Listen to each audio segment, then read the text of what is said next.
It had hair all over its body other than the face itself.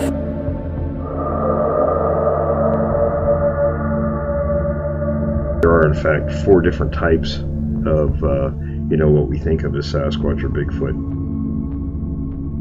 Very wide, pronounced nose. There was also a very ominous odor. Phase 1 is to identify opportunities. I walked into a small clearing in less than 10-15 feet away from this enormous creature, and it scared the living hell out of me.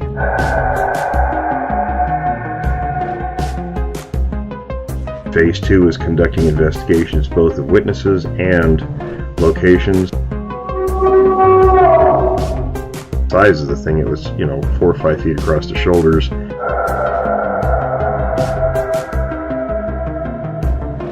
Phase 3 is profiling research areas, what's there, how they move, feeding, things like that.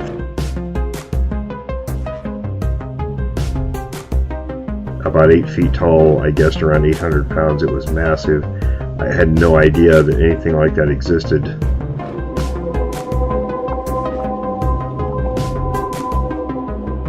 Phase 4 is create an intercept plan.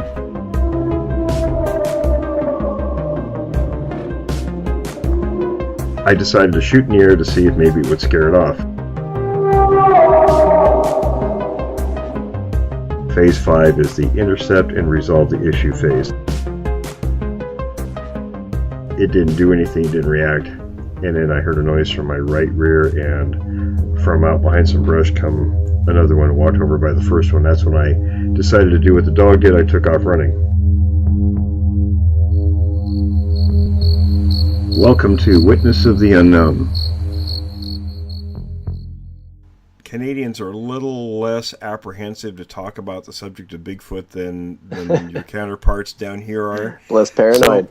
So growing up, how was the subject treated? Well, I had, like I said to you earlier, my dad's a park ranger, so I grew up kind of in the provincial park system and stuff like that. And my dad had actually done a paper on Sasquatch when he was in school for the forestry school. And so he had like, I think it was the Patterson Gimlin book laying around the house and a couple other books on Sasquatch. So I had, considered it and watched the documentaries and really hadn't really thought too much about it really as a kid, but, just grew up out in the woods, and my dad was an open-minded guy that obviously had considered it. So now he, you told me once before, he sort of is an expert in his field. He handles all the bad bears. Yeah, he's the problem wildlife manager, and as well does all the search and rescue. So he's a park ranger or conservation officer in the southern Alberta area and the forest in, I guess it'd be the Elbow sheep area, and we were in the Spray Lakes area before that. So yeah, he just retired this year, so I think it was 35 years of search and rescue and wildlife management. So yeah, he's got lots of knowledge. Now he's an expert tracker and all that, right? Yeah, search and rescue tracker for sure. And I recalled from you and I, our conversation we had before, you really impressed me with your knowledge about tracking and wildlife. So, and that's pretty much where you gathered that information from, is that right? Yeah, just secondhand. I mean, I grew up hunting my whole life. We lived in the provincial parks. Hunting was, something that we did every year, and all the time we were out going in the, like looking for grouse and just cruising around. So yeah, hunting, tracking, and like I said, he's got 35 years of search and rescue training as well. And then they, on top of that, they train their search and rescue personnel to train their search and rescue volunteers. So he's gone to the schools where they train border patrol, and then there's like a tracking school that they actually send the conservation officers off to, and then they use that to train their tracking volunteers. That's fairly impressive. Yeah. So, okay, now let's go ahead and now you'd never had any Bigfoot encounters or anything growing up. Is that right? As far as I know, I don't think I had. I mean, there's always, like when you're out in the woods, some weird things happen, especially when you're a kid. You got a big imagination. But Sasquatch as far as I know, I'd never seen anything. Nothing you could really put your finger on. No. So the first time you really noticed anything, how long ago was that? It would have been spring, and I think it would have to have been 2004 or 2003. We were tree planting up in northern British Columbia. We had a contract off of a forestry access road that's a Gundy, and it's off of the Alaska Highway, north of kilometer 101, and between kilometer 120 or mile marker 101 and 127, somewhere in there. But yeah, it's a fairly large, basically wilderness access point for service, oil and gas, logging. Mm-hmm. And then we had a contract that was all heli planting. So we were on, a remote access highway, remote access service road, and then driving out to a launch point and then flying. It was about a 30-minute helicopter ride out to our pieces. So when you're talking remote, yeah, to the launch areas, yeah, how many people do you think really go to a place like that? I mean, it's not when we say remote around here, it's like 20 minutes to the nearest. It's one of those funny things where I really don't know if any other Americans, other Alaskans really understand the magnitude of the remoteness. It's some of the lowest population densities in the world, and the thing is, even people aren't living there; they're working there for the most part. Right. You know what I mean? So someone had gone in and logged that block, and someone had built the roads. There's people around, but there's not very many people. That's for sure. Very few and far between. And there's no settlements or towns. The closest settlement is actually a gas station camp called Wanawan, and then there's north of that there's another gas station hotel type thing that's Pink Mountain. So there's nothing around. When you drove to this point where you flew to the helicopters, how long did it take you to get to that? I guess that might give people an idea of just how remote this is. So from Wanawan, we were probably another 45 minutes up the highway, and then off of the highway on the gravel service roads, it was probably another hour to hour and a half, depending on how you drive, to our camp. And then from the camp, we were north another 20 to 25 minutes to the heli staging points, and then, like I said, another 20-minute flight out at least. See, for people who don't know, that's a long distance. When you're talking those driving times just to get to your camp and then to the launch point where you loaded in helicopters, and you said it was about a 30-minute flight, right? Yeah, a 20 to 30-minute flight. I mean, by the time you're all staged and loaded at 20, sure. Somewhere in there. And you can fly a long ways in 20 or 30 minutes. I was with the Air Cavalry in the Army and spent a lot of time on helicopters, so you can fly a long way. Yeah, at least 100 kilometers. Right, right. So everybody should understand this listening. Where you went was one heck of a long ways away from anywhere, and it's important because people say, and I think this myself, when people find things, Bigfoot wise, you have to factor in what are the possibilities that other people were in the area and could have possibly hoaxed something. So yeah, and it would have been one elaborate joke. You know what I mean? We were the first in on the cut block. They would have had to been waiting for us. Sure, and how would anybody know you were going to go do that? Yeah, I mean, the foreman would have been there, you know what I mean? And there's not untold stories of people messing with each other in tree planting camps. So that was my first thought, actually, when I seen the sign. So when you got there, tell us sort of how what you were doing and how that happened, how that whole situation unfolded. So basically, the scenario is they fly you into your cache. So they've established a cache of trees basically hidden under a tarp, and then we've divided the cut blocks into sections. So we were lucky that we flew out the first for our group and landed at our cache, or short walk up to it. So we get in there and we carry bags and like a little short spade shovel for tree planting. And then we'll bag up with usually somewhere between 200 and 500 trees, depending on the size of the tree and the weight of the plug, you know what I mean? Right. Like they vary quite a bit. So you bag up with basically as many as you can carry, and then you just start up, and you start along the perimeter and then fill back in towards your trees, so that you're trying never to walk across a cut block without planting trees and making money, because we get paid per tree. Sure. So you're always privileged to be out there first. You bag up, you get at it right away. So we flew in, me and my best friend, loaded up, and we started up the tree line along the edge of the cut block. And I basically got like 2/3 of a way up this slope, and it was a really good incline with like a little bench, and then another good incline, and the tree line kind of like looped back around on this slope, all overlooking the valley and back down to our cache where we had landed with the helicopter. So I made it up to about the bench, and then, you know, nature called. I'd had, you know, a couple cups of coffee, and at that point I was like, I gotta find a nice spot. And it was kind of a spot where you could sit, and like I said, there was no one there already. I understand completely. You could overlook the whole valley. The sun was coming up. There was no bugs. It was a good time. And I just sort of walked off along the bench and came to a spot where there was kind of like a knocked over root ball, like tree, to block me from the whole cut block, so nobody could see where I was sitting. And then a nice little, you know, log, good view. And I was just getting ready, dropped my bags and digging out my TP, and I looked over, and right in front of the log where I was going to sit down, there was a anthill.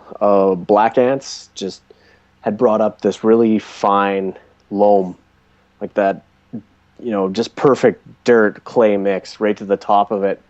And in the middle of this anthill was stamped like the absolute perfect. It was like flour, the soil, you know what I mean? So the consistency, it right. perfectly took the impression of a track that was about as big as my booted foot, but wider, with barefoot, you know, 5 toes. I could even see like the creases. That's how. Sounds maybe like a juvenile, maybe. That is it. You know, growing up in the bush all the time, I used to walk by and thump them, kick the anthills. Sure. You know, and just you know, as a kid, you just watch the ants run. Yeah, we used to do that. Yeah, too. so you know, it was like someone had deliberately walked up and kicked these ants, and then there was absolutely no repairs done to the anthill. The ants were still running around in distress on it. Pretty fresh. That it was that fresh, like someone had just done this. And then off through the grass, just along the bench, there's the dew kind of on the grass, and you could just see where the vegetation had been laid out in a double pathway, going off up the bench and then into the trees.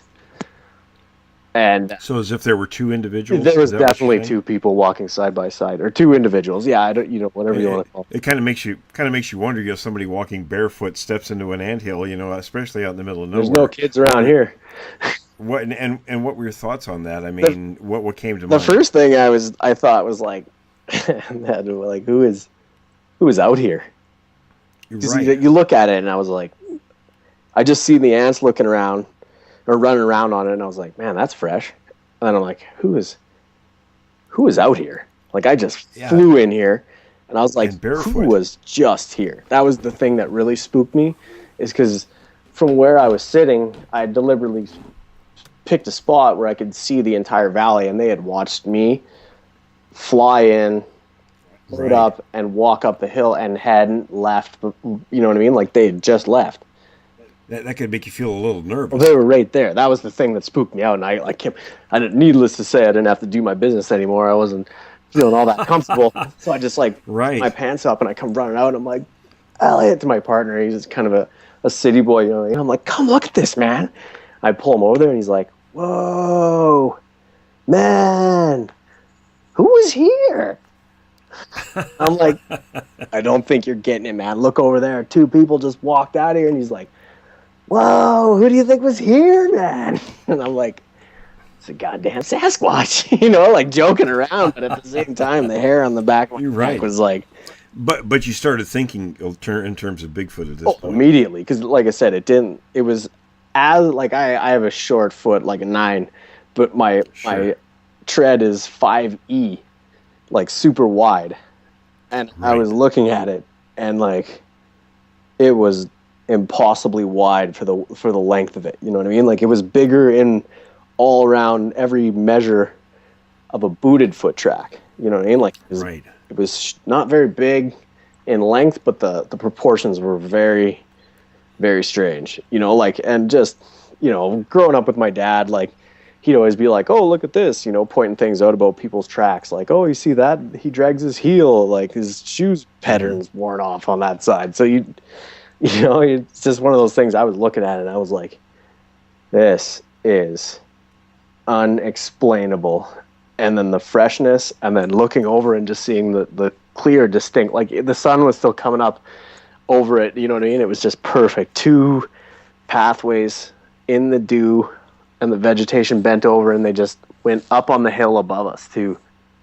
And it makes you wonder, or it would make me wonder, about, you know, the timing. You flew into this location from quite a ways away, and what are the chances that, you know, you go to do a nature call, and then right near where you happen to pick are these tracks? And then it also made me wonder, like, what are they doing there? Like, why are they sitting there? They're watching. You know what I mean? Right.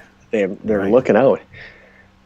And, you know, after that, I started thinking, like, all kinds of stuff. And the funny thing is, I told my dad, I was like, I have seen the tracks, like an unexplainable barefoot human track in the wilderness, like the wilderness that most people don't understand, like wilderness. And he's like, it was a bear. And I'm like, it wasn't a bear. You know what I mean? You have no idea. And then, yeah, I was, before I had actually had my second encounter, I had told my wife too. I'm like, no, they're out there watching that In Search Of or whatever it was. And she's like, oh yeah, and fairies are real too. And I'm like, no, but they don't. I haven't seen their tracks. You know what I mean? And that's the problem. You know, a lot of people, unless they see, you know, the prints themselves or some other sign or the creatures, they really can't grasp, you know, what you've told them. Yeah, I was probably like 22 at that time. 21. I would have been 21, somewhere in there. So I, you know, like, maybe, you know, he was like, oh, probably, you know, probably just smoking something out in those tree planting camps and seeing bear tracks or whatever. But I was, you know, when you see something like that, you know, it's just so uncharacteristic of anything else. And it's not like I'm one of those guys that's going to mistake a bear track for. Right, when you've grown up around that and learned animal sign, you know, even people who aren't that knowledgeable, if you've seen bear tracks and you see something that's not bear tracks, I mean, it's really difficult to mistake bear tracks and Sasquatch tracks for each other. My dad had actually, like, later on we had talked about it, he thought that, like, I don't know, there's 2 different ant species mostly in these forests, the black ants and the red ants, and the red ants cut, like, little twigs and make their nests out of that, where the black ants make their nests out of the soil. He kind of, in his mind, had envisioned like an impression, indistinguishable impression in an anthill made out of twigs, you know, and was like, oh, you were just being paranoid. He didn't realize the clarity that you had. Yeah, it was, like I said, it was the consistency of like cornstarch or like flour, to where like the dermal ridges, the cracks, you could see the, like, this one actually had dermal ridges running like laterally along the foot, along the edge of its foot, like cracks. Right. And it was perfect, like perfectly in the impression. And the track was no less than 20 minutes old, because the ants hadn't even like stopped running around to fix things. They were still running around. They rebuild their nest fairly quickly. Yeah, or they start repairing it. You know what I mean? You can see, and in this find of like substrate, you could even see the ant tracks. Oh, you know what I mean? Like that's how it's like cornstarch. It's so fine. You could see where they had moved around on it. And that's kind of a big thing with people too. If listeners, to help you understand, everybody, has different opinions about footprints. Well, it really depends on the medium that tracks are left in. Yeah, for sure. So, and most often in the forests aren't really great for leaving foot impressions. You see impressions, but never like tracks. Never really clear Yeah. tracks. Yeah, it's got to be just the right conditions for really, really good prints. So that kind of leads us now, I guess, the next time you had a line of tracks, and was that when you were telling me that you were following a line of tracks and doing yeah, I guess, I mean, the thing is, like, after that, I started to just, I fully, truly believed in Sasquatch because I had seen the tracks. Like, I'm a hunter. When you see sign, there's game. And, like, sign can't be, it could be fake, but that one would have just been such an elaborate route. And again, that's right. That's the thing. It's the conditions. The context of the print does not lend itself to hoax, or even anyone else, or mistaken identity. You know what I mean? Some hermit in the woods. You know what I mean? Like right, not like but So I had definitely believed in him, and then I guess the next time I actually saw something that I just absolutely right back to the immediate idea was this isn't a person, was in that same area, would have been 2012. I was working in the oil field in that same region along that Wannawan Alaska Highway just north of Pink Mountain, but I was on the west side of the Alaska Highway instead of the east side towards Alberta. So the Alaska Highway is just pretty much only road up there. The Gundy Road goes back east towards the Alberta border, and then I was on north of Wannawan. I was on the east side of the road, just drilling. Actually, it was my first oil and gas job up there. So first time I'd actually been back to the region since that summer. 8 years or so, or whatever it was. I can't remember. It would have been almost 10 years since I was there. And I was working nights, so got up and decided to go for a walk in the afternoon. And I didn't have any bear spray or anything like that, so I was just kind of sticking close to the rig and walked away from the rig towards the north and was just walking through the trees, and I just cut a line of tracks running perpendicular to the road, you know what I mean? Like had crossed the road at a right angle. And I knew that there was a pretty big cut block, pretty fresh cut block on the other side, but there was like a riparian zone stream that had kind of come up to that same area. So I'd walked through that area a little bit before, just kind of on the road and around the trees, just stretching my legs and seeing that's kind of where the animals were going through there. So walked through that area, got about, 80 yards away from the oil rig. You could still hear it working in the background, and just cut a line of tracks, bipedal tracks, looked like booted feet in the duff moss. You could just see in that really perfect, underneath the pine forest, there's really not much that grows. Just that big blank duff and some, Labrador tea and things like that. It's kind of a boggy area. So come away from the rig, and there's a bipedal line of tracks just cutting, parallel to the rig site off of the road. So I just turned around and followed it. I was bored, had nothing else to do. And, my immediate first thought was, it's one of those Frenchmen picking mushrooms. I don't know why I think Frenchmen, but for a lot of part, they're the ones that are up there picking mushrooms, you know what I mean?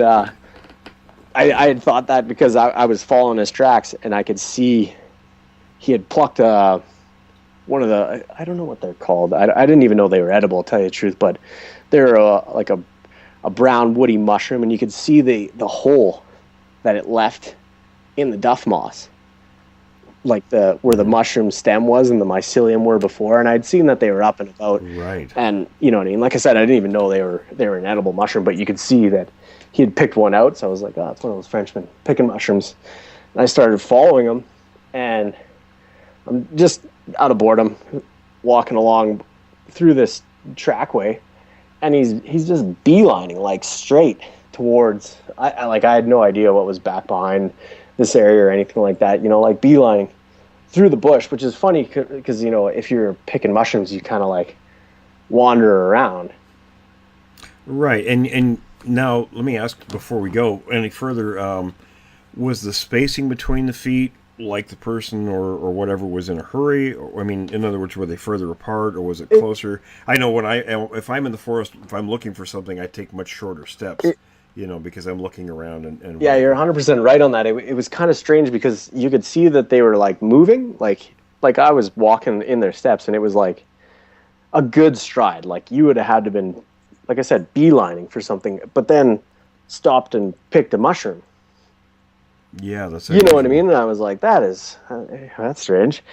And then, you know, just kind of as I'm tracking, and something that I've done when I'm hunting too is like you come across your brother's tracks or your hunting partner's tracks, and you're walking along them, and you can see where they like stopped and looked this way and stopped and looked that way and had a little snack here, and you know, you can kind of see what they were doing as they went along. But this guy was moving at a clip straight through the forest, stopped, picked a mushroom, turned, you know, and you could see he was walking along, and every, you know, 5-10 strides would stop, or not stop, but like when you turn to look back, you take like a 45-degree angle step. Right. You know what I mean? That back look. So he was walking along, and I could tell he was looking around, and then just started like moving. The track spacing got a little further, and he would just step over things that I couldn't step over. You know what I mean? It would have been something like a log that was down where. So it's an indication that whoever or whatever it was had much longer. It was like he was. It was like it was me running through the bush and just lofting over things, but then at the same time being able to like turn back around. You know what I mean? Like I would have been running to make that same stride length. That's an interesting observation too. That you said about every 10 steps or so, it was like it would turn back. It was looking around. They're always looking around. Yeah. But yeah, and then it came up to the edge of an old cut block, and then tucked in behind a tree, and you could see where someone had stood there for a bit. Like the moss was just, these were just duff moss impressions. Like it wasn't like I was like, sure, this is for sure a bipedal Sasquatch. You know what I mean? It was just right. Like you could strange. But you mentioned to me when we first talked about this about doing a behavioral profile based on the kind of impressions you feel. Yeah, like in search and rescue, when you're looking for someone and they're hiding from you, or you can tell when they're walking around looking, or you know what I mean, or like looking back on their back trail. They're, you know what I mean. You can kind of tell what. Yeah, you say like profile of what someone's doing or something. And what's so? And now I guess depending on how the angle of the foot is, where the weight's distributed and such, that kind of gives you an idea of what it was doing or what a person would be doing. Yeah, like I said, when you're looking backwards, like you can see in hunter tracks a lot, they'll do that. You'll see them walking along, and then they'll look, and then there's one track.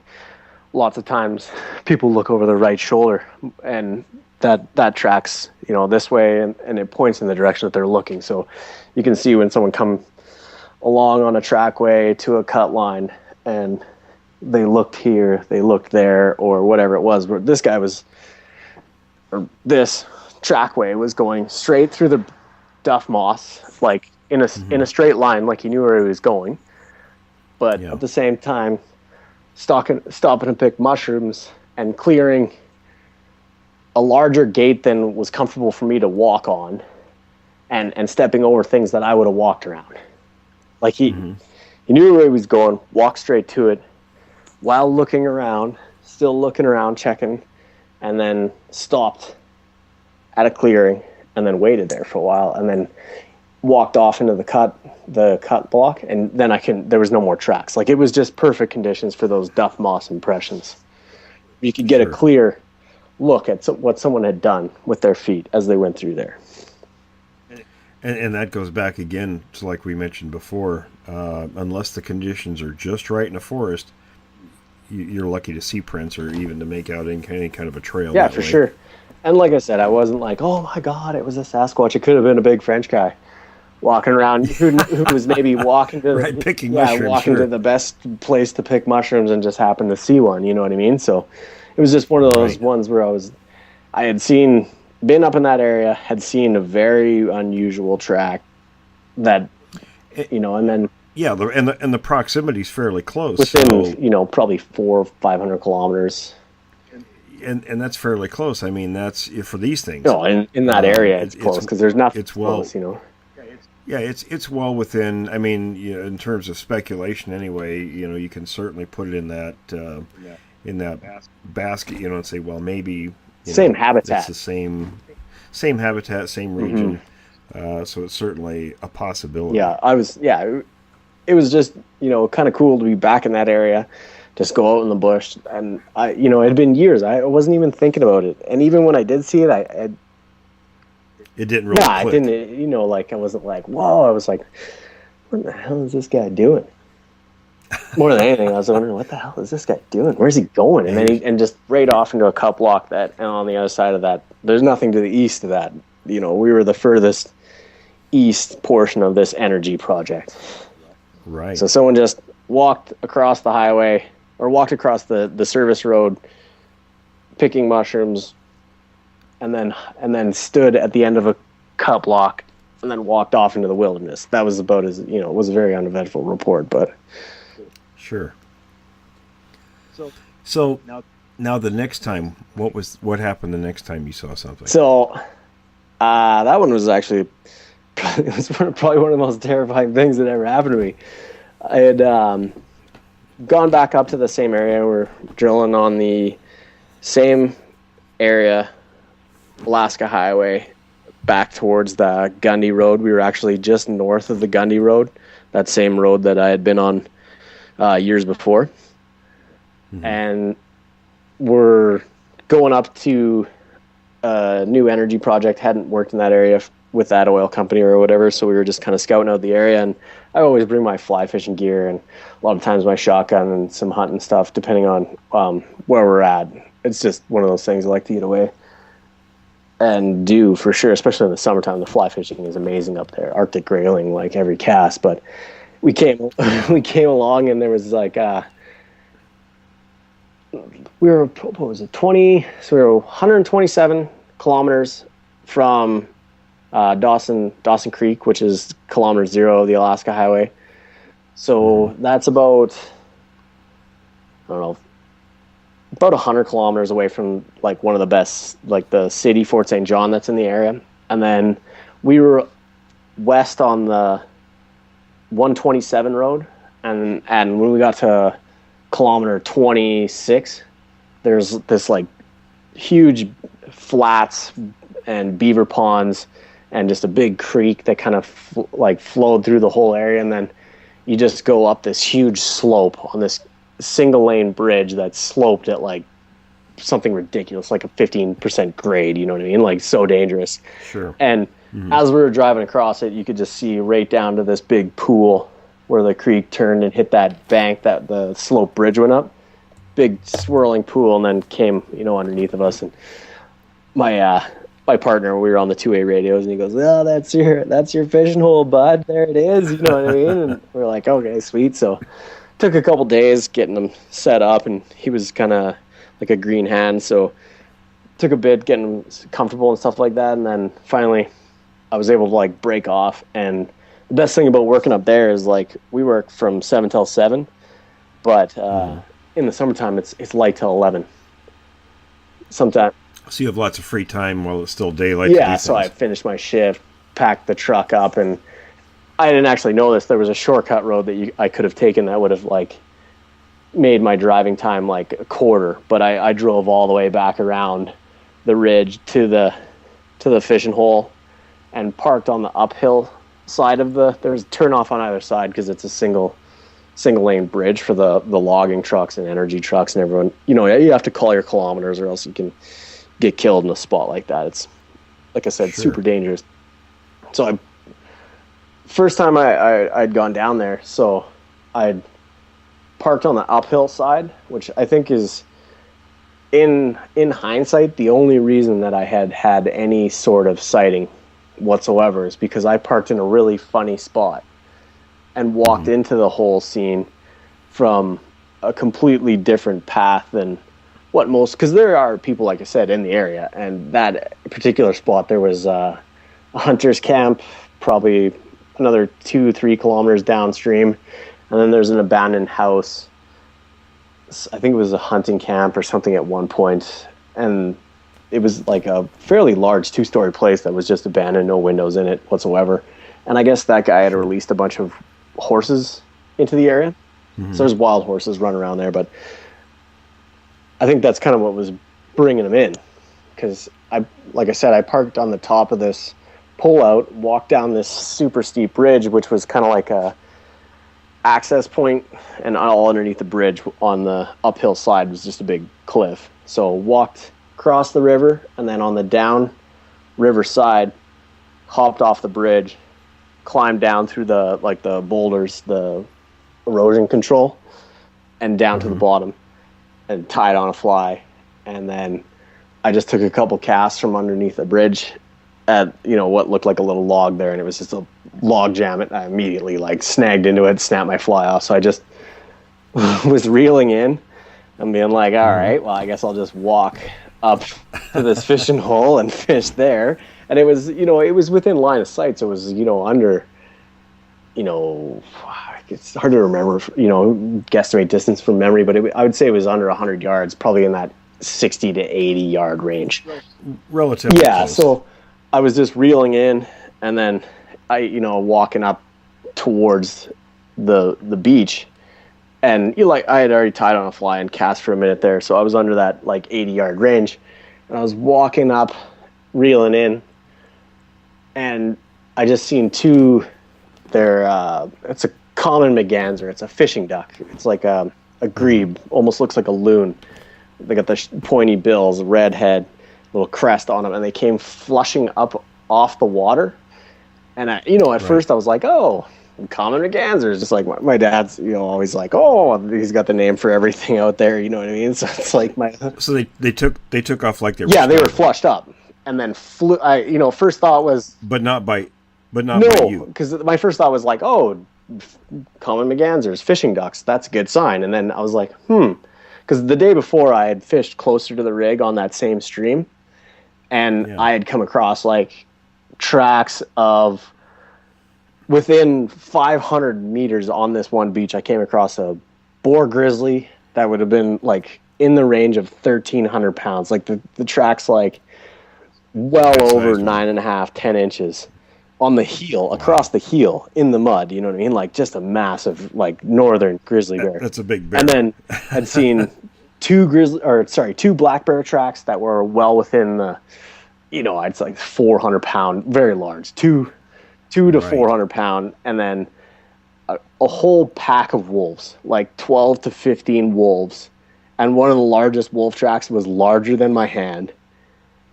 And I'm this is a very predator dense area, and yeah, that kind of tells you something. Yeah, and I think that's because of those horses, those wild horses that had been kicked loose, and there was an abundance of them running around. So it just packed in all these predators, and when you're in that kind of area, you don't just get a chuckle out of these guys. They throw their iPods on and their earbuds in, and they're your head's on a swivel. I carry a shotgun and a can of bear spray. You know what I mean? The can of bear spray is first defense. I mean, that's usually what's going to save your life. But that the shotgun, I think it just reassures me. Yeah, exactly. I carry them both. I used to feel pretty safe carrying my 12 gauge too. So. Yeah, and we loaded with the buckshot, the slug, the buckshot, the slug, the buckshot. You know what I mean? Right. This the old trapper combo. Absolutely. And so I had already seen how densely populated this area was with predators the day before. And like, I've sent you some of the pictures. Like, I could send you the pictures of those grizzly bear tracks, the wolf tracks. Like, I was just shocked at the size of these wolf tracks. Like, you could make out the alpha that walked through the pack itself and was, like almost twice as heavy. You know what I mean? Like, into that 2 to 250 pound dog. And that's something, I think people here in the U.S. don't understand. They think that, animals are friendly or afraid of us and all this. But, up your way, you understand a little bit better that, that's an extremely dangerous environment. You have to really pay attention to what's going on around you. And you run into these, like, juvenile grizzlies that have never seen a human before. And they have no idea. Well, they'll toy with you. They're the biggest, baddest thing around. Right. You know what I mean? Like, and especially the juveniles, they're so dangerous because A, they've never seen people before, and B, sometimes they're having a tough go of it. They just got loose, you know what I mean, and they don't know exactly what's up in the bush, and they'll take opportunities that that's how you get whacked, predatory grizzly style. It's usually a hungry juvenile. And I'll tell you something just on a quick side bar here. With the Sasquatch, it could very well be the same kind of behavior with juveniles. Oh, for sure, just inexperience, Inexperience. They don't really know what they're doing yet. They have needs, urges, whatever, and they'll do things. So anyway, back to what you. Yeah, I sort of got sidetracked talking about tracks, anyways. Yeah. No, it's very interesting. I think people should understand. Yeah, that. I mean, it sort of just speaks to the reference of the scenario. It's not just like I pulled off the side of a very busy highway and walked out to fly fish and was like, oh my goodness, there's a big human track here. And that's the importance of your encounter, because again, it goes back to context, when you have to really know something about the context of a situation, and it tells you a lot about legitimacy, and beyond that, it provides a lot of information that helps us as far as being researchers. Yeah, for sure.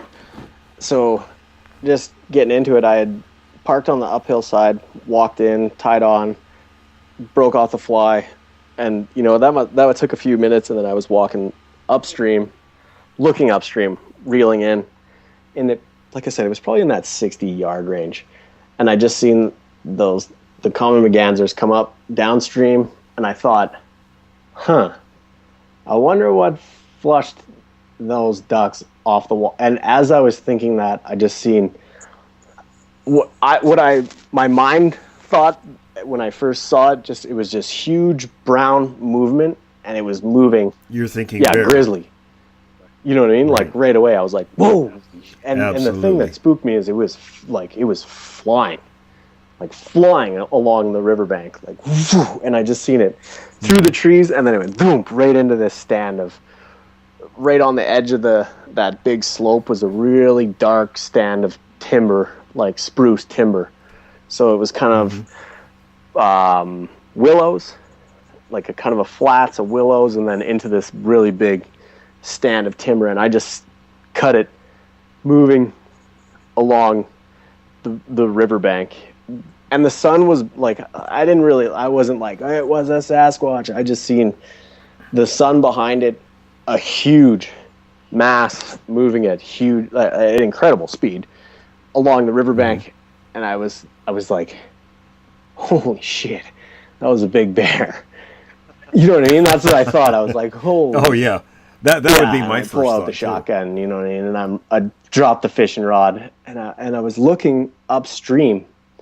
And it spooked me out because the only spot where you could see where I was standing, kind of underneath the bridge when I had first tied on, there was a track line that came out, and I'm talking like noticeable, huge tracks that came out of the bush, walked to the edge of the water, which was the only line of sight from where I was standing to where it was, and then up.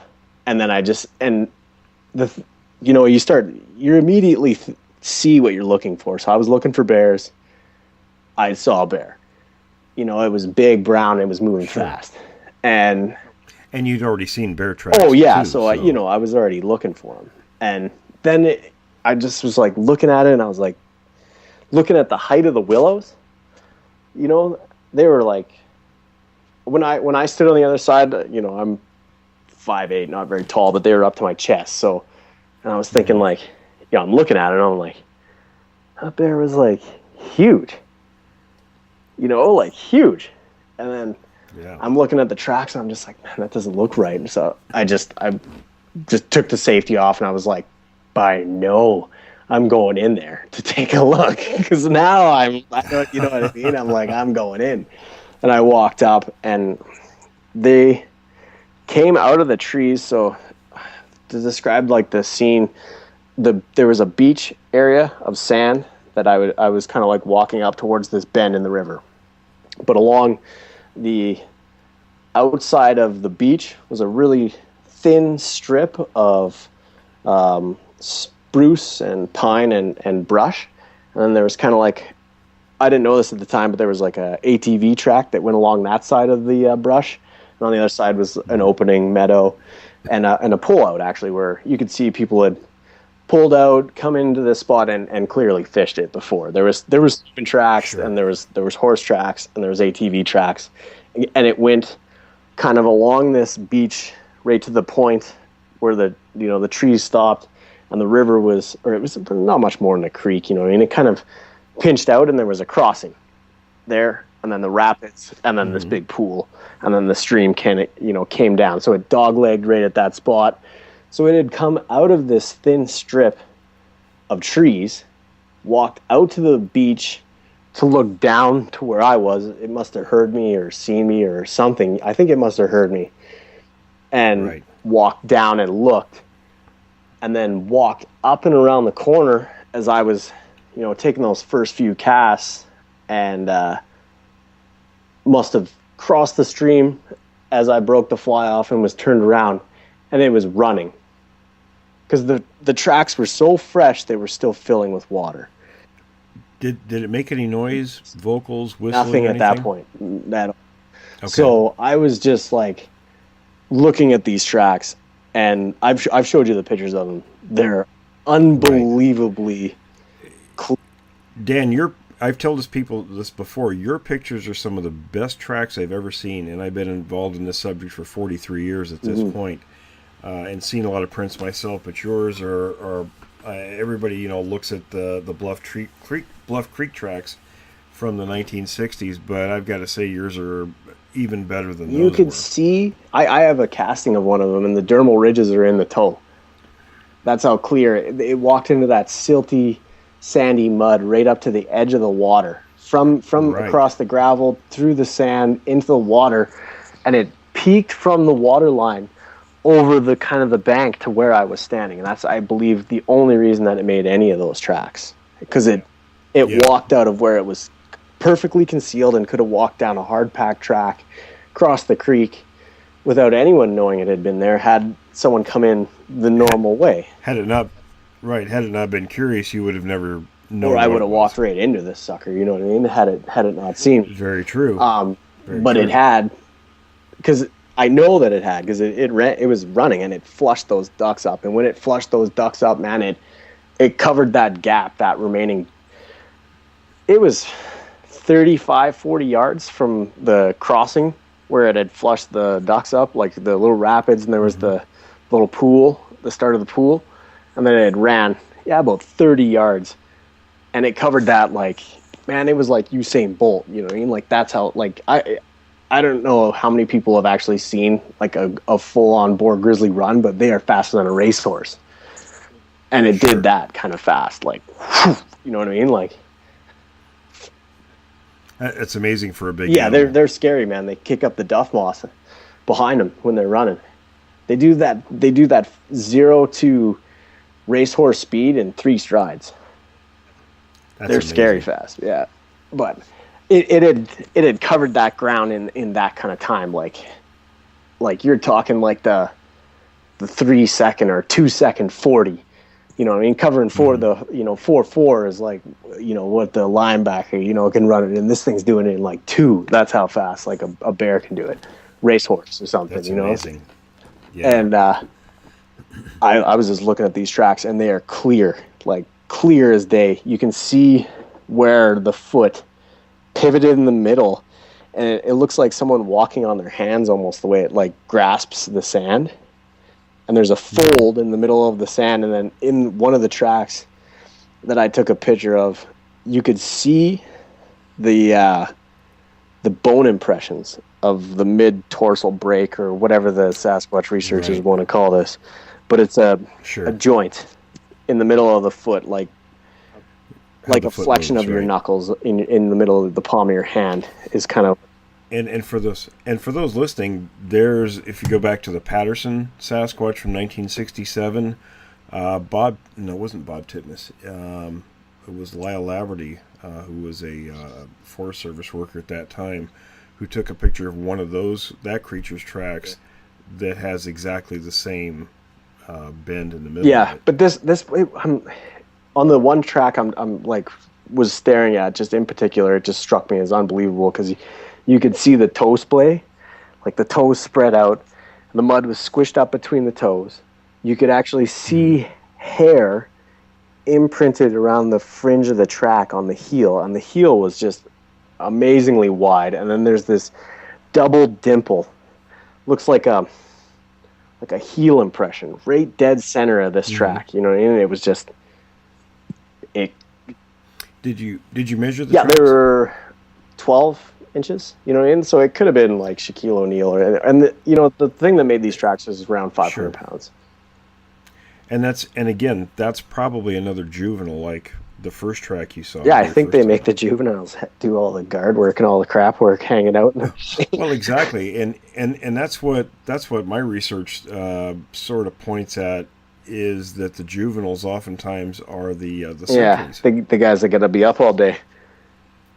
Yeah, exactly. While the rest of the gang are hanging out and relaxing, for the night hunt. Yeah, getting ready for your evening horse push in that area. It was just a perfect spot too. Like the wild horses were coming through there on that path, through that creek crossing. It was one of the only areas where that creek was really easy to cross because there was a good hard rapids, and most of the area is kind of, it's a boggy, peaty, gross area.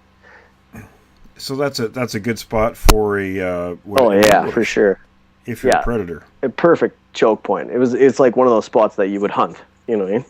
Right along. And that's probably why you saw the grizzly, black bear, and wolf tracks in the same proximity. I didn't see any of the, like, this was a different fishing spot. The night before, I had gone down to the creek that was same creek but closer to the rig, so I didn't know this. It was probably only 10 kilometers downstream, but I had driven all the way around on all these service roads back to this spot where the bridge was, when I had been able to just drive straight through that creek crossing that I was on the day before, and then just cut cross country 10 kilometers, and I was at that spot. But I learned that afterwards, Well, yeah. Hindsight. But I just, so I see these tracks, they came out, and I'm like, this is Sasquatch. You know what I mean? I'm thinking, like finally I'm gonna rub this in my dad's face and my. Pretty hard to dissuade anyone from knowing it or thinking otherwise. And like this tracks. One, I was like, I just seen this sucker. You know what I mean? Like I just seen it. Yeah, you saw the animal itself. I was like, God, I was like, this thing is fast. That's what spooked me. I was like, man, this thing is like fast. And I'm looking at it, it's only like, from the stand of trees that I seen it run into to where I'm standing is across this creek that's no more than 15 yards across. Right. You know what I mean? I'm standing there looking into the spot where I seen this thing running, looking at its tracks. And you were pretty close within, like under 20 yards from where, you know what I mean? And I was like, I gotta know if that's what I seen running. You know what I mean? So I start following these tracks, and I could see it walked up to the creek, looked downstream at me, and then walked up the path, or like up the stream bed along the rocks. You can see it in the sand and the impressions.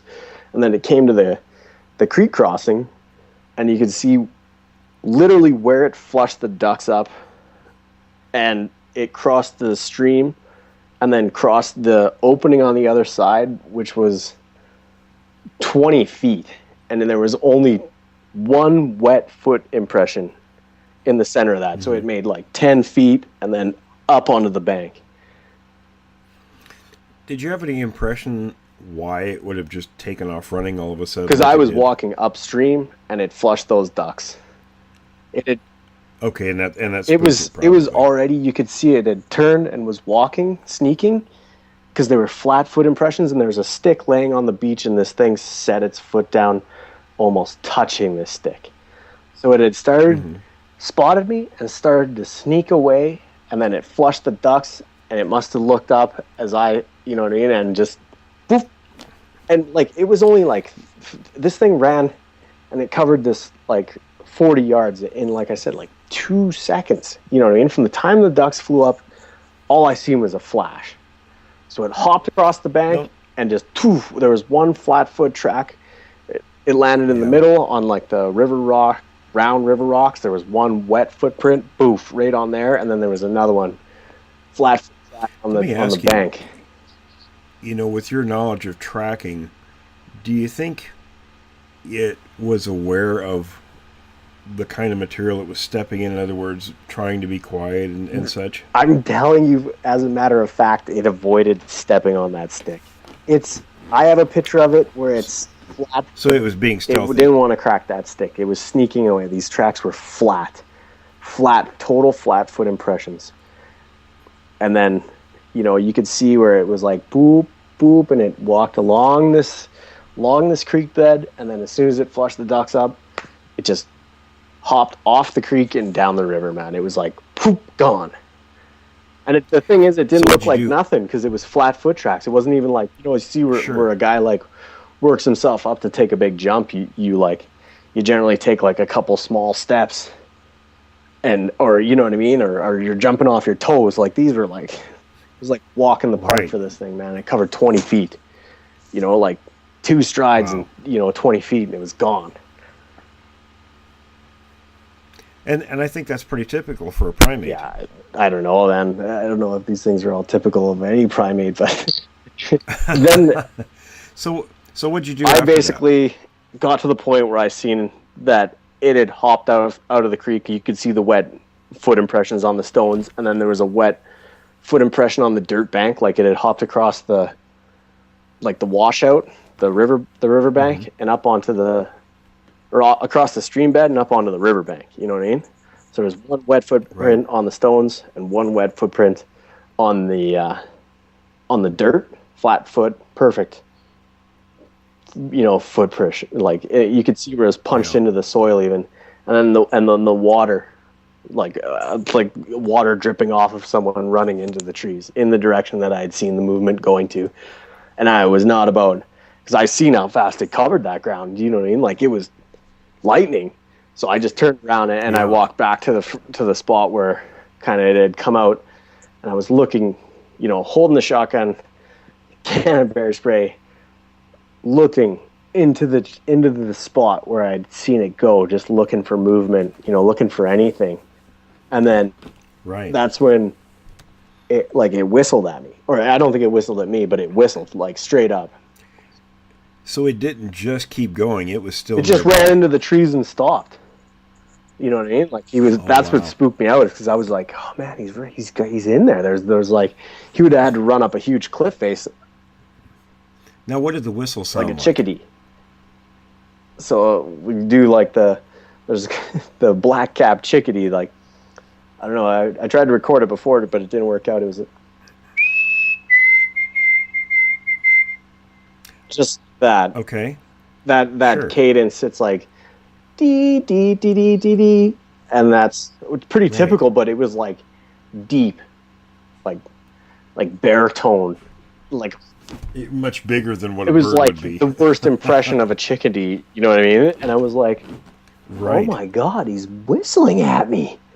And then I was like, yeah, I'll whistle back. And I started to whistle, like, and my mouth just sort of like, as I was, the whistle started to come out my mouth, I just had this vision of like a basketball-sized river stone just bashing me in the back of the head. Just like, yeah, that wouldn't be a good thing. Terror, just I don't know what it is. Like I've never felt terrified until that moment. Instinct. But that's when people were like, "Oh, I was terrified. I didn't know what that meant." You know what I mean? And then I was like, "Yeah, no, I was terrified." Like until you experience pure it, right? terror. It just crept up from the back of my head, and I ran, like sprinted out of there. And the funny thing was, I think it would have been different had it kept going and you wouldn't have heard anything. But I think the fact that it stopped and was doing something else. well, and I think that would have scared me. I would just like me and my brother use the chickadee call. Like they go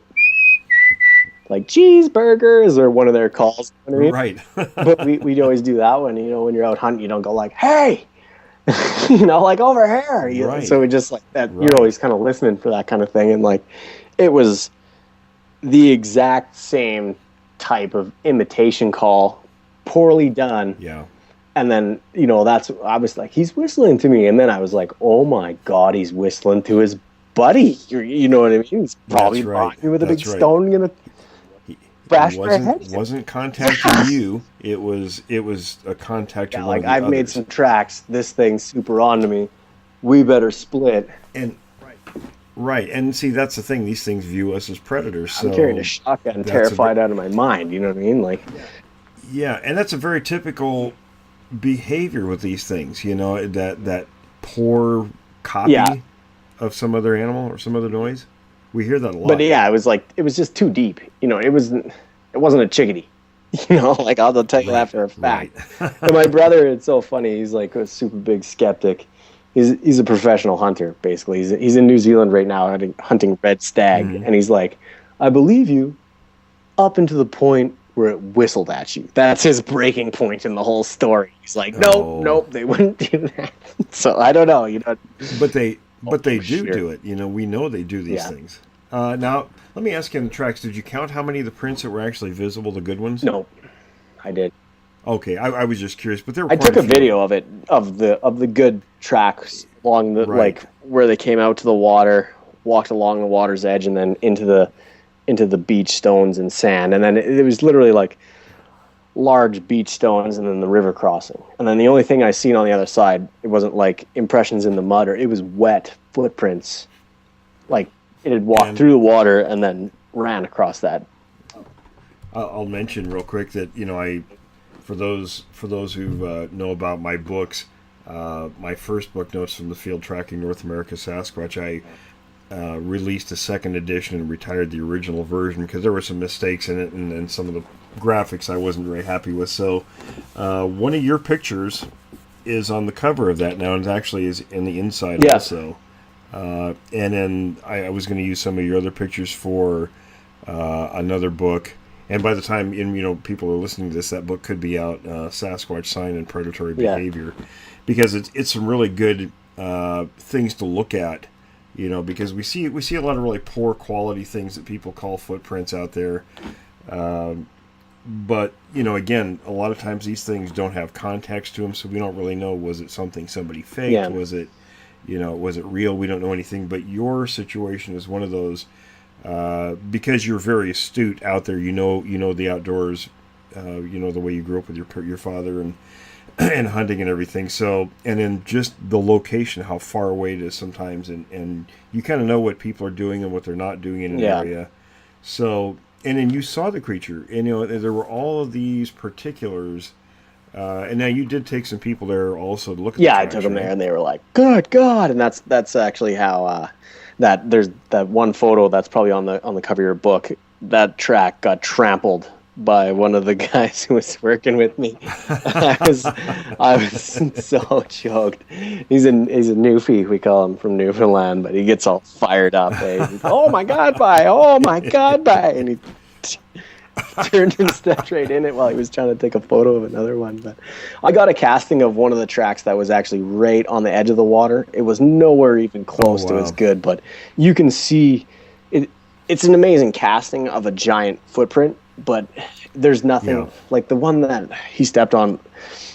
It was unbelievable non-human characteristics that were so unbelievable about it. The toe splay, the toes are prints are very clear, like very clear. The big toes as big as an egg, and it's just like, and it comes out actually at an angle You know what I mean? From the foot, like it's, I don't know, like a 20-degree angle from the straight line of the heel, you know, like it splays out and the toes grip into the ground. And then there's this double dimple impression right in the center of the track that you could just clearly see. And then when I was looking at it, you could see the hairs. There was hair impressions along in the edge of the dirt. And I was just like, and you know, the old timers way back, you know, that was something I used to listen to their conversations on this subject. You know, the original pioneers of the topic. That was the speculation early on, was, you know, they always talked about, in most cases, the toes looking like, you know, just peas in a pod and just sort of short. And that was the speculation about them being more of a grasping kind of a foot, almost like for additional traction. Oh yeah, they can flex their foot and grip their toe at the same time, you know, like. Yeah, and I think that aids them in climbing a lot of really steep embankments and such, you know. So again, it's you know, it's all very well within a lot of the information that we've seen time and again with legitimate Sasquatch encounters. Yeah, but you know, like, there's a lot of other things that I've seen out there that you can't just be like, this was just such a clear thing that I was like, I got back to the truck and I was like, whew, man, that was intense. Like, I cannot believe that just happened. Like, I was terrified. And I'm like, the worst part is I've got to go back in there because nobody's going to believe me. And I got to take this video, and I got to take, and the video that I took is actually funny because I'm like, look at it, and you can see the phone shaking and my voice is shaking, and I'm like, you sent me the video, and it's, but you know, again, you know, when you're in people, and this is a question I get all the time. They're like, well, you know, when you were standing there looking at your first encounter, you were that close to the Sasquatches, you know, how come you don't have more detail or this or that? Or people say, how come you don't get pictures? When you're in that situation, that's not what you're thinking about. I think that there's some sort of like evolutionary trigger, because it was completely beyond my control. It was like this, you know, like primal fear response, and I have nothing like it to this day, and nothing like it's, you know what I mean, before that. I can tell you, the first time I saw one of these things, I focused on the part that was moving, and that was its right foot and leg. You know, and of course, you know, the look it was giving me, but, you know, so many things go through your head in such a short time, you know, that you're not taking notes mentally. No, for sure. You know, you're like you said, you're reacting. It's a very primal, it's an instinct. And my thinking is that, you know, of course, our ancestors had a much greater contact with these things than was passed down historically, and I don't think that contact was very good contact. No, not at all. And like I said, I'm standing there holding 12 gauge loaded with the old guide combo, and I have seen at one point in one hunt, I've seen in an afternoon 6 grizzlies. You know what I mean? And like, you got to be respectful of them. And I'm not going to say I'm not afraid of grizzly bears, because then you're stupid. But I am not terrified of grizzlies. Whereas this was like a completely new absolute terror thing, a new level of fear that terrified me. Oh, I totally understand them. And then I had like the weird like post-traumatic stress stuff. Like, it took me a while to get back out there. And like, I do a lot of like solo camping, bivouac, hiking by myself. Sure. And I was having like reoccurring nightmare that a Sasquatch was over top of my tent with a stick. You know what I mean? Wake up from the shotgun. Believe me, I understand. I wanted to ask you before we wrap this up. There was one other place. There was a little place you were telling me about on a last conversation we had, and it's up. I think it's on the Alaskan Highway, someplace where you were talking about a couple of Indian fellows up there, and they had a sign that said something about Sasquatch that's right in Pink Mountain there. Like, I was on Logging Road 127. I think Pink Mountain, the town. There's a bit of an Indian reserve around there too, and it's like the only liquor store and bar for miles, And they got a life-size chainsaw carving of a Sasquatch, and they call it Sasquatch Crossing. And there's, you know, 2 native fellows sitting there having their afternoon beers, and I'm like, hey, why did I just seen, the Sasquatch a couple days before, and I'm like, so why do they call it Sasquatch Crossing? The one guy looks at me like I got holes in my head, and he's like, because they're always crossing here. This real big, native accent. Yeah, like, duh, and then I'm like, oh, really? Well, I seen one down by the river the other day, and he's like, yeah, sometimes you see them. And they just went back to drinking. I think they were messing with me, but I had to bring that up just because it stuck in my mind when you first mentioned that to me. I thought, wow, now that's kind of typical in places too, where it's matter of fact, especially to native peoples, in the areas where they're around. It's like, oh yeah, sure, they're over there. We don't mess with them. And the funny thing was, I told everyone when I got back to the rig, I was like, wow, Sasquatch, and it was like, this guy's on LSD, you know what I mean? Like, and that's how people a lot of times will act, I mean. But the Mudman, they do like all the drilling mud. They're private contractor, so he drives around all the different rigs and manages all the mud, all the drilling fluid for all these rigs. And he comes over to the shack couple days later, and he's like, who's Dan? And I'm like, oh, that's me. He's like, I heard you seen something the other day. And I'm like, yeah, man, tell him the story. He's like, you know what's funny, man, right just down that on 108, just above the hill on that one, he's like, I seen one come out of the trees, stop in the middle of the road, look at me, and then walk off into the forest there. And he's like, everyone makes fun of me. And he's like, but I know what I saw, man. And it just walked off into nowhere, and it was huge. And I was like, yeah, dude, they're out there. And he's like, do you want some trail cams? And I'm like, yeah, sure. And he's like, okay. So he got me sent up by another mud driver who was in the area, one of his associates, a box of trail cams, SD cards, batteries, and everything. And it was like, just go use these, go put them out. Like 25 trail cams, like that's amazing. Thousands of dollars worth of stuff. And he was just like, he'd got them on promotion or whatever, gives them to the company man to, promote their drilling company. But he, you forwarded them all my way, even through an associate, because he'd seen one himself. And that's it. Once somebody has seen these things, it's no longer just the joke. It all of a sudden becomes very real, and then when you talk to somebody else that's seen one, you connect with people. Yeah, for sure. But yeah, they're out there. I mean, I've seen lots of other, like, besides from like the real clear describable sign that I can tell people was most definitely not likely to be human or anything else. But they mark their trails. They're out there hunting. They're in the same areas, and I thought the whole tree knocking thing was like total BS. Seen it on Finding Bigfoot type crap. I've heard that once before too in an area that was. And here's the thing with that. Now, I used to think the same thing. It is possible because now chimps do things very similar to that, and it usually initiates a hunt or it's some kind of communication they're doing between themselves. Yeah. Now, when you see these fools on TV going out banging on trees, they think they're going to get a response. A Sasquatch is not going to respond to people. They're doing things between themselves. Now, it may be in response to our presence. I walked onto a cut line. Nothing to do with what I mean? Taking a turn, walked onto a cut line and made it like 10 yards down the cut line. I heard whack, whack behind me.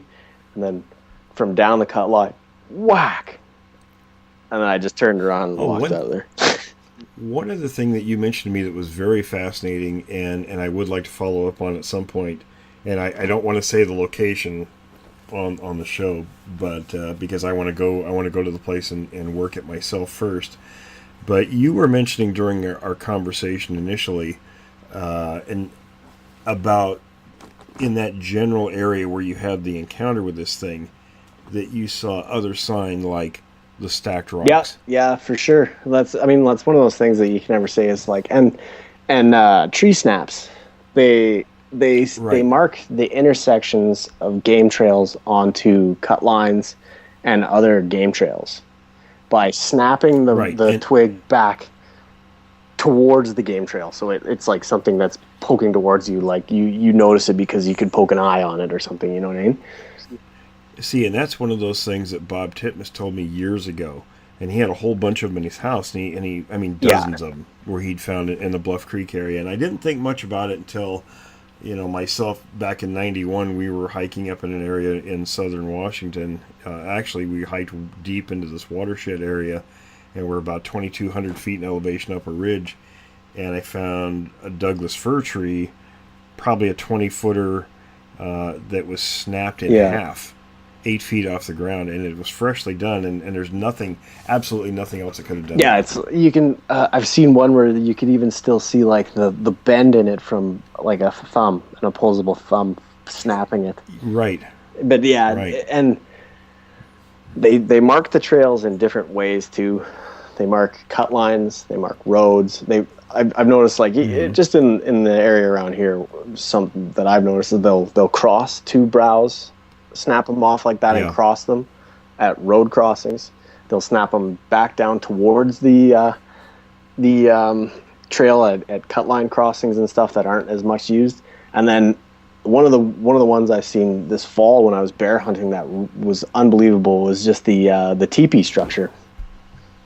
And they had taken, it was literally two trees pulled down and pulled across the trail in an X, like a big X, that we had to walk underneath of. And then as soon as you looked off the side of the trail, there was a massive, well, I shouldn't say massive, but a good sized, like very, very clear teepee structure folded up. And it wasn't like a bunch of trees that just fallen there. Like these were stuck through each other. Most of the trees that were there had no stump. They were stuck into the duff moss, and some of them were old and some of them were new. They had been adding to it. Just they marked the trails. Pretty fascinating stuff for sure. Well, listen, Dan, we're just about out of time, so I want to say thank you for coming on and talking about your experiences. We'll definitely have to have you again. Sure. And of course, you're a member of the Jevning Research Group now. Just joined. What that's going to, and what for people that don't know, that's we're actually an international network of researchers now aimed at one goal, and that's to resolve the issue of this topic. So for anybody who doesn't know, take a look at my website, williamjevning.com, and there's links on there to the various teams. I think we're in 32 states in the U.S. now. We're in England, Australia, Norway, and we're gaining new teams all across Canada. So I'm pretty happy with that, with the new people joining, and it's going to be exciting times. Yeah, no, I'm glad to be part of it. Like I said, I for a long time just didn't even know what to do with the stuff you're seeing out there. But I just recently started taking documenting some of it and taking some photos, taking some videos, just because you're the one that encouraged me. Because like a lot of times, like people are like, "Oh, so you see a lot of snapped twigs?" It's like, but you don't understand, man.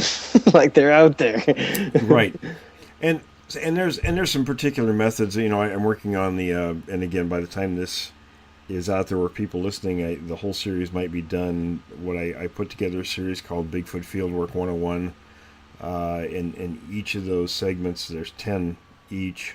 Or 10 volumes that kind of teach people how to do field work in this topic and how to collect stuff, because that's one of the biggest problems is people will see things or find really great evidence out there, and there's nothing supporting it in terms of how it was processed, the context, all that stuff. So that's what I'm putting out, and of course I'll make sure you get that information too, so that when you're out there you'll be able to get it all down, so that and actually Tom Carroll, our Northwest Regional Director, he'll be in touch soon, and he's got all that information, so he'll pass that on and help you get oriented as far as collecting data and all that stuff. It's interesting for sure. They're definitely it's all about reading the sign too. Like I'm just lucky it is with my dad and just my upbringing to be able to be at home in the wilderness and be able to spot, just like, what I mean? Someone would see a car upside down on the street, you see some rock just turned out, and it's like, hey, that just happened. That's fresh. Right. The dirt's still moist underneath of it, whereas most people absolutely wouldn't pay attention to that kind of stuff. But It's interesting for sure. Very interesting. All right, Dan, well, listen, thanks again. And for those of you who want to see Dan's pictures, and I think we may put them on the website, along with your story. But for the time being, they're on Notes from the Field, and then they'll be in the next book. But we'll talk again soon, Dan, after we get you rolling here with the group. Thanks, everyone, for joining me this week. Be sure to tune in again next week as we explore another account from a witness of the unknown.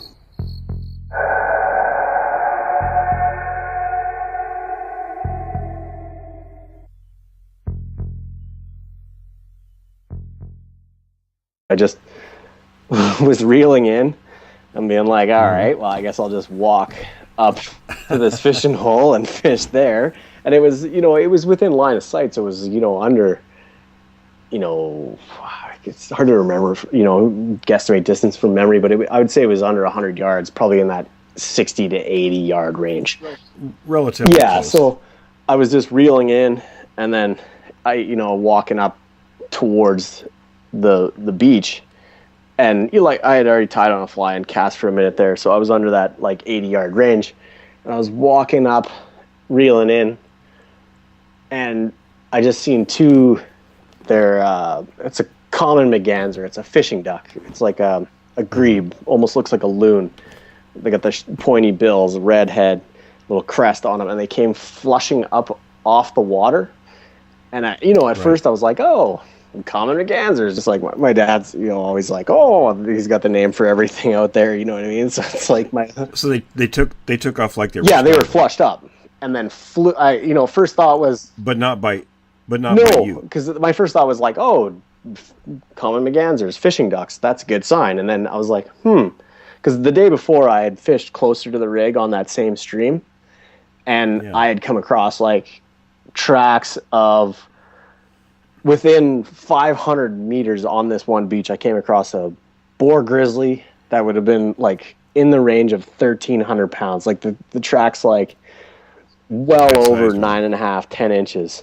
On the heel, across the heel, in the mud, you know what I mean? Just a massive, northern grizzly bear. That's a big bear. And then I'd seen two black bear tracks that were well within the, I'd say 400 pound, very large, two to 400 pound, and then a whole pack of wolves, 12 to 15 wolves, and one of the largest wolf tracks was larger than my hand. And I'm Lord. This is a very predator dense area, and that kind of tells you something. Yeah, and I think that's because of those horses, those wild horses that had been kicked loose, and there was an abundance of them running around. So it just packed in all these predators, and when you're in that kind of area, you don't just get a chuckle out of these guys. They throw their iPods on and their earbuds in, and they're your head's on a swivel. I carry a shotgun and a can of bear spray. You know what I mean? The can of bear spray is first defense. I mean, that's usually what's going to save your life. But that the shotgun, I think it just reassures me. Yeah, exactly. I carry them both. I used to feel pretty safe carrying my 12 gauge too. Yeah, and we load. Your situation is one of those because you're very astute out there. You know the outdoors. The way you grew up with your father and hunting and everything. So, and then just the location, how far away it is sometimes, and you kind of know what people are doing and what they're not doing in an area. So, and then you saw the creature, and there were all of these particulars. And now you did take some people there also to look at. Yeah, I took them there, and they were like, "Good God!" And that's actually how that there's that one photo that's probably on the cover of your book. That track got trampled by one of the guys who was working with me. I was so choked. He's a newfie, we call him, from Newfoundland, but he gets all fired up. He's, oh my God, bye, and he turned and stepped right in it while he was trying to take a photo of another one. But I got a casting of one of the tracks that was actually right on the edge of the water. It was nowhere even close to as good, but you can see it. It's an amazing casting of a giant footprint, but there's nothing like the one that he stepped on. It was unbelievable non-human characteristics that were so unbelievable about it. those The are- toe those- splay, the toes are, Prints are very, and very the clear. like very clear. the big I mean, toes as big as an egg, you know, like, and it's just like, Yeah. and it comes out actually at an angle, you know what I mean, from the foot. Mhm. Like it's, I don't know, like a 20-degree angle from the straight line of the heel, you know, like it splays out and the Right. toes grip into the ground, and then there's this double dimple impression right in the center of the track that you could just clearly see. And then when I was looking at it, you could see the hairs. There was hair impressions along in the edge of the dirt, and I was just like, And you know, the old timers way back, you know, that was something I used to listen to their conversations on this subject. You know, the original pioneers of the topic. That was the speculation early on. Was, you know, they always talked about, in most cases, the toes looking like, you know, just peas in a pod, and just sort of short, and that was the speculation about them being more of a grasping kind of a foot, almost like for additional traction. oh yeah, moving. they can flex their foot and grip their toe at the same time, you know, like. Yeah, and I think that aids them in Oh, for climbing sure. a lot of really steep embankments and such, you know. So again, it's you know, it's all very well within a lot of the information that we've seen time and again with legitimate Sasquatch encounters. Yeah, but I, you know, like there's a lot of other things that I've seen out there that you can't just be like, this was just such a clear thing that I was like, I got back to the truck and I was like, whew, man, that was. Within a lot of the information that we've seen time and again with legitimate Sasquatch encounters. Yeah, but I, you know, like there's a lot of other things that I've seen out there that you can't just be like, this was just such a clear thing that I was like, I got back to the truck and I was like, whew, man, that was intense. Like, I cannot believe that just happened. Like, I was terrified. And I'm like, the worst part is I've got to go back in there because nobody's going to believe me. And I got to take this video, and I got to take, and the video that I took is actually funny because I'm like, look at it, and you can see the phone shaking and my voice is shaking, and I'm like, you sent me the video, and it's, but you know, again, you know, when you're in people, and this is a question I get all the time. They're like, well, you know, when you were standing there looking at your first encounter, you were that close to the Sasquatches, you know, how come you don't have more detail or this or that? Or people say, how come you don't get pictures? When you're in that situation, that's not what you're thinking I about. think that there's some sort of like evolutionary trigger because it was completely beyond my control. It was like this, you know, like primal fear response, and I have nothing like it to this day, and nothing like it's, you know what I mean, before that. I can tell you, the first time I saw one of these things, I focused on the part that was moving, and that was its right foot and leg. You know, and of course, you know, the look it was giving me, but you know, so many things go through your head in such a short time, you know, that you're not taking notes mentally. No, for sure. You know, you're like you said, you're reacting. It's a very primal, it's an instinct. And my thinking is that, you know, of course, our ancestors had a much greater contact with these things than was passed down historically, and I don't think that contact was very good contact. No, not at all. And like I said, I'm standing there holding 12 gauge loaded with the old guide combo, and I have seen at one point in one hunt, I've seen in an afternoon 6 grizzlies. You know what I mean? And like, you got to be respectful of them. And I'm not going to say I'm not afraid of grizzly bears because then you're stupid. But I am not terrified of grizzlies. Whereas this was like a completely new absolute terror thing, a new level of fear that just terrified me.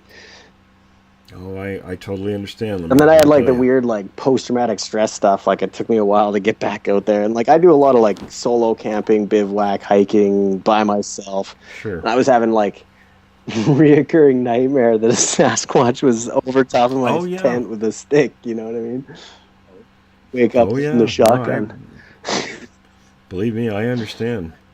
It was one heck of a long ways away from anywhere. And it's important because people say, and I think this myself, you know, when people find things, you know, Bigfoot-wise, you have to factor in what are the possibilities that other people were in the area and could have possibly hoaxed something. So yeah, and it would have been one elaborate joke. You know what I mean? Like, we were the first in on the cut block. Like, they would have had to been waiting for us. Sure, and how would anybody know you were going to go do that? Yeah, I mean, there were like the foreman would have been there. You know what I mean? And there's not untold stories of people messing with each other in tree planting camps. So, that was my first thought, actually, when I seen the sign. So when you got there, tell us sort of how what you were doing and how that happened, how that whole situation unfolded. So basically, the scenario is they fly you into your cache. So they've established a cache of trees basically hidden under a tarp, and then we've divided the cut blocks into sections. So we were lucky that we flew out the first for our group and landed at our cache, or short walk up to it. So we get in there and we carry bags and like a little short spade shovel for tree planting, and then we'll bag up with usually somewhere between 200 and 500 trees, depending on the size of the tree and the weight of the plug. You know what I mean? Right. Like they vary quite a bit. So you bag up with basically as many as you can carry, and then you just start up, and you start along the perimeter and then fill back in towards your trees, so that you're trying never to walk across a cut block without planting trees and making money, because we get paid per tree. Sure. So you're always privileged to be out there first. You bag up, you get at it right away. So we flew in, me and my best friend, loaded up, and we started up the tree line along the edge of the cut block. And I basically got like 2/3 of a way up this slope, and it was a really good incline with like a little bench, and then another good incline, and the tree line kind of like looped back around on this slope, all overlooking the valley and back down to our cache where we had landed with the helicopter. So I made it up to about the bench, and then nature called. I'd had a couple cups of coffee, and at that point I was like, I gotta find a nice spot. And it was kind of a spot where you could sit, and like I said, there was no one there already. I understand completely. You could overlook the whole valley. The sun was coming up. There was no bugs. It was a good time. And I just sort of walked off along the bench and came to a spot where there was... Very true. It had... Because I know that it had, because it was running, and it flushed those ducks up. And when it flushed those ducks up, man, it covered that gap, that remaining... It was 35, 40 yards from the crossing where it had flushed the ducks up, like the little rapids, and there was the little pool, the start of the pool, and then it ran, about 30 yards, and it covered that, like, man, it was like Usain Bolt, you know what I mean? Like, that's how, like, I don't know how many people have actually seen, like, a full-on boar grizzly run, but they are faster than a racehorse, and it did that kind of fast, like, whew, you know what I mean? Like, it's amazing for a big animal. They're scary, man. They kick up the duff moss behind them when they're running. They do that 0 to racehorse speed in 3 strides. They're amazing. Scary fast, yeah. But it had covered that ground in that kind of time. Like you're talking like the 3 second or 2 second 40. You know what I mean? Covering 4.4 is like, what the linebacker, can run it. And this thing's doing it in like 2. That's how fast, like a bear can do it. Racehorse or something, That's amazing. Yeah. And I was just looking at these tracks, and they are clear, like clear as day. You can see where the foot pivoted in the middle, and it looks like someone walking on their hands almost, the way it like grasps the sand. And there's a fold in the middle of the sand, and then in one of the tracks that I took a picture of, you could see the bone impressions of the mid-torsal break, or whatever the Sasquatch researchers want to call this. But it's a joint in the middle of the foot, like a flexion of your knuckles in the middle of the palm of your hand is kind of...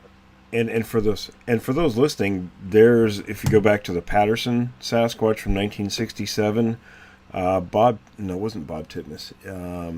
it was Lyle Laverty, who was a Forest Service worker at that time, who took a picture of one of that creature's tracks that has exactly the same bend in the middle. Yeah, of it. but on the one track I'm like was staring at, just in particular, it just struck me as unbelievable because you could see the toe splay, like the toes spread out, and the mud was squished up between the toes.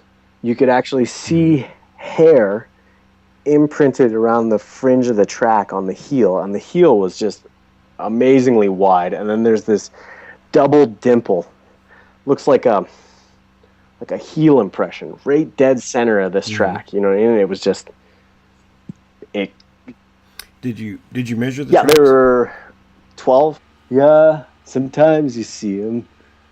And they just went back to drinking. I think they were messing with me, but I had to bring that up just because it stuck in my mind when you first mentioned that to me. I thought, wow, now that's kind of typical in places too. Where it's matter of fact, especially to native peoples. In the areas where they're around, it's like, oh yeah, sure they're over there.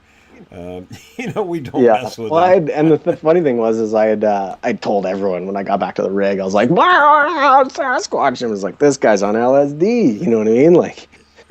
And that's how people a lot of times will act, I mean. But the Mudman, they do like all the drilling mud. They're private contractor, right. So he drives around all the different rigs and manages all the mud, all the drilling fluid for all these rigs. And he comes over to the shack a couple days later, and he's like, "Who's Dan?" I'm like, "Oh, that's me." He's like, I heard you seen something the other day. And I'm like, yeah, man, tell him the story. He's like, you know what's funny, man, right? Just down that on 108, just above the hill on that one. He's like, I seen one come out of the trees, stop in the middle of the road, look at me, and then walk off into the forest there. And he's like, everyone makes fun of me. And he's like, but I know what I saw, man. And it just walked off into nowhere. And it was huge. And I was like, yeah, dude, they're out there. And he's like, do you want some trail cams? And I'm like, yeah, sure. And he's like, okay. So he got me sent up by another mud driver who was in the area, one of his associates, a box of trail cams, SD cards, batteries, and everything. And it was like, just go use these, go put them out. Like 25 trail cams, that's amazing. Thousands of dollars worth of stuff. And he was just like, he'd got them on promotion or whatever, gives them to the company man to, promote their drilling company. But he, you forwarded them all my way, even through an associate, because he'd seen one himself. And that's it. Once somebody has seen these things, it's no longer just the joke. It all of a sudden becomes very real. And then when you talk to somebody else that's seen one, you connect with people. Yeah, for sure. But yeah, they're out there. I mean, I've seen lots of other, besides from the real clear describable sign that I can tell people was most definitely not likely to be human or anything else. But they mark their trails. They're out there hunting. They're in the same areas. And I thought the whole tree knocking thing was total BS. Seen it on Finding Bigfoot type crap. I've heard that once before too in an area that was. And here's the thing with that. Now, I used to think the same thing. It is possible because now chimps do things very similar to that. A, they've never seen people before, and B, sometimes they're having a tough go of it. They just got loose, you know what I mean, and they don't know exactly what's up in the bush, and they'll take opportunities that, that's how you get whacked, predatory grizzly style. It's usually a hungry juvenile. And I'll tell you something just on a quick side bar here, with the Sasquatch. It could very well be the same kind of behavior with juveniles. Oh, for sure. Just inexperience, Inexperience. They don't really know what they're doing yet. They have needs, urges, whatever, and they'll do things. So anyway, back to what you. Yeah, I sort of got sidetracked talking about tracks, anyways. No, it's very interesting. I think people should understand. Yeah, that. I mean, it sort of just speaks to the reference of the scenario. It's not just I pulled off the side of a very busy highway and walked out to fly fish and was like, oh my goodness, there's a big human track here. And that's the importance of your encounter, because again, it goes back to context. When you have to really know something about the context of a situation and it tells you a lot about legitimacy, and beyond that, it provides a lot of information that helps us as far as being researchers. Yeah, for sure. So, just getting into it, I had parked on the uphill side, walked in, tied on, broke off the fly, and that took a few minutes, and then I was walking upstream, looking upstream, reeling in, and it, like I said, it was probably in that 60-yard range, and I just seen the common mergansers come up downstream, and I thought, I wonder what flushed those ducks off the wall. And as I was thinking that, I just seen my mind thought when I first saw it, it was just huge brown movement, and it was moving. You're thinking, yeah, bear. Grizzly. You know what I mean? Right. Like right away, I was like, whoa! And the thing Absolutely. that spooked me is it was flying, along the riverbank, and I just seen it through the trees, and then it went boom right into this stand of, right on the edge of that big slope was a really dark stand of timber, like spruce timber. So it was kind of willows, like a kind of a flats of willows, and then into this really big stand of timber, and I just cut it moving along the riverbank. And the sun was like, I wasn't like, it was a Sasquatch. I just seen the sun behind it, a huge mass moving at incredible speed along the riverbank. And I was like, holy shit, that was a big bear. You know what I mean? That's what I thought. On this super steep bridge, which was kind of like a access point, and all underneath the bridge on the uphill side was just a big cliff. So walked across the river, and then on the down river side, hopped off the bridge, climbed down through the boulders, the erosion control, and down to the bottom, and tied on a fly. And then I just took a couple casts from underneath the bridge at what looked like a little log there, and it was just a log jam. And I immediately snagged into it, snapped my fly off. So I just was reeling in and being like, all right, well, I guess I'll just walk up to this fishing hole and fish there. And it was, it was within line of sight, so it was, under, it's hard to remember, guesstimate distance from memory, but I would say it was under 100 yards, probably in that 60 to 80 yard range. Relatively close. So I was just reeling in, and then walking up towards the beach, and I had already tied on a fly and cast for a minute there, so I was under that 80 yard range, and I was walking up, reeling in, and I just seen two.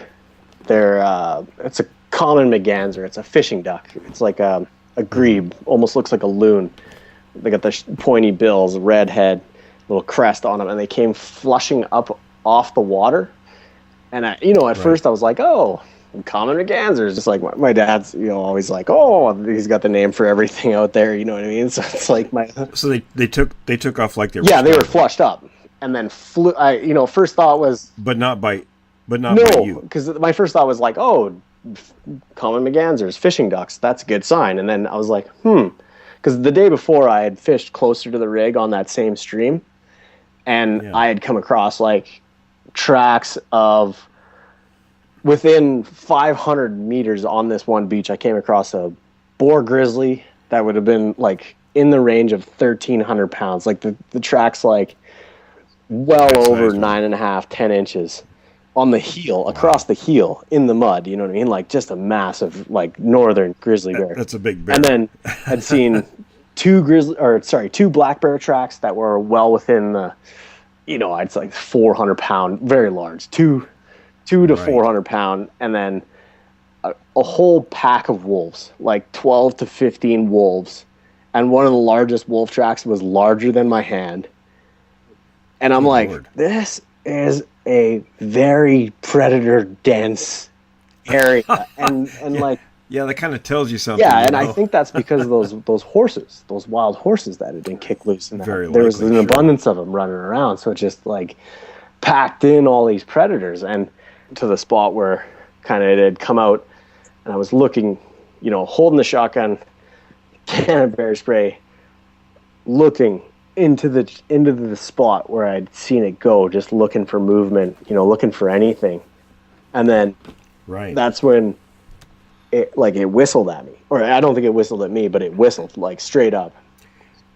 So it didn't just keep going; it was still. It just ran into the trees and stopped.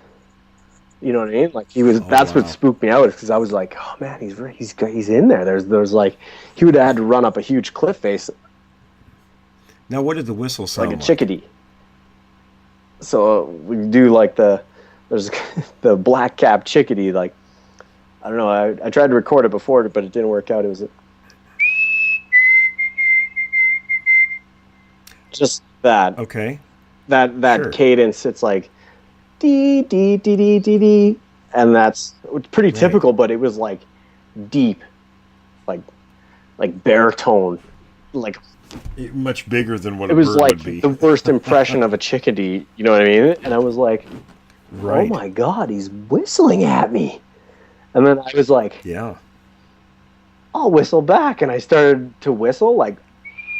And my mouth just sort of like, as I was, the whistle started to come out my mouth, I just had this vision of like a basketball-sized river stone just bashing me in the back of the head. Just like, Yeah, that wouldn't be a good thing. terror. Just, I don't know what it is. Like I've never felt terrified until that moment. But that's when people were like, "Oh, I was terrified." I didn't know what that meant. You know what I mean? And then I was like, "Yeah, no, I was terrified." Like. Until you experience pure it, right? terror. It just crept up from the back of my head, and I ran, like sprinted out of there. And the funny thing was, I think it would have been different had it kept going and you wouldn't have heard anything. But I think the fact that it stopped and was doing something else. well, and I think that would have scared me. I would just like me and my brother use the chickadee call. Like they go like cheeseburgers or one of their calls. You know what I mean? Right. But we'd always do that one. When you're out hunting, you don't go like, "Hey," like over here. Right. So we just like that. Right. You're always kind of listening for that kind of thing, and like it was the exact same type of imitation call, poorly done. Yeah. And then I was like, he's whistling to me, and then I was like, oh my god, he's whistling to his buddy. You know what I mean? He's probably right. me with a That's big right. stone, gonna bash my head. Wasn't contacting you. It was a contact. Yeah, to one like of the I've made others. some tracks. This thing's super on to me. We better split. And right, and see that's the thing. I hadn't really thought too much about it really as a kid, but I just grew up out in the woods, and my dad was an open-minded guy that obviously had considered it. So Now you told me once before he sort of is an expert in his field. He handles all the bad bears. yeah, he's the problem wildlife manager, and as well does all the search and rescue. So he's a park ranger or conservation officer in the southern Alberta area and the forest in I guess it'd be the Elbow sheep area, and we were in the Spray Lakes area before that. So yeah, he just retired this year, so I think it was 35 years of search and rescue and wildlife management. So yeah, he's got lots of knowledge. Now he's an expert tracker and all that, right? Yeah, search and rescue tracker for sure. And I recalled from you and our conversation we had before. You really impressed me with your knowledge about tracking and wildlife. So, and that's pretty much where you gathered that information from. Is that right? yeah, just secondhand. I mean, I grew up hunting my whole life. We lived in the provincial parks. Hunting was, something that we did every year, and all the time we were out going in the, like looking for grouse and just cruising around. So yeah, hunting, tracking, and like I said, he's got 35 years of search and rescue training as well. And then on top of that, they train their search and rescue personnel to train their search and rescue volunteers. So he's gone to the schools where they train border patrol, and then there's like a tracking school that they actually send the conservation officers off to, and then they use that to train their tracking volunteers. That's fairly impressive. Yeah. So, okay, now let's go ahead and now you'd never had any Bigfoot encounters or anything growing up. Is that right? As far as I know, I don't think I had. I mean, there's always, like when you're out in the woods, some weird things happen, especially when you're a kid. You got a big imagination, but Sasquatch was, as far as I know, I'd never seen anything. Nothing you could really put your finger on. No. So the first time you really noticed anything, how long ago was that? It would have been spring, and I think it would have to have been 2004 or 2003. We were tree planting up in northern British Columbia. We had a contract off of a forestry access road that's a Gundy, and it's off of the Alaska Highway, north of kilometer 101, and between kilometer 120 or mile marker 101. Rig on that same stream, and I had come across like tracks of within 500 meters on this one beach. I came across a boar grizzly that would have been like in the range of 1,300 pounds. Like the track's like well over 9.5, 10 inches on the heel, across the heel in the mud. You know what I mean? Like just a massive like northern grizzly bear. That's a big bear. And then I'd seen two black bear tracks that were well within the, it's like 400 pound, very large, two to 400 pound, and then a whole pack of wolves, like 12 to 15 wolves, and one of the largest wolf tracks was larger than my hand.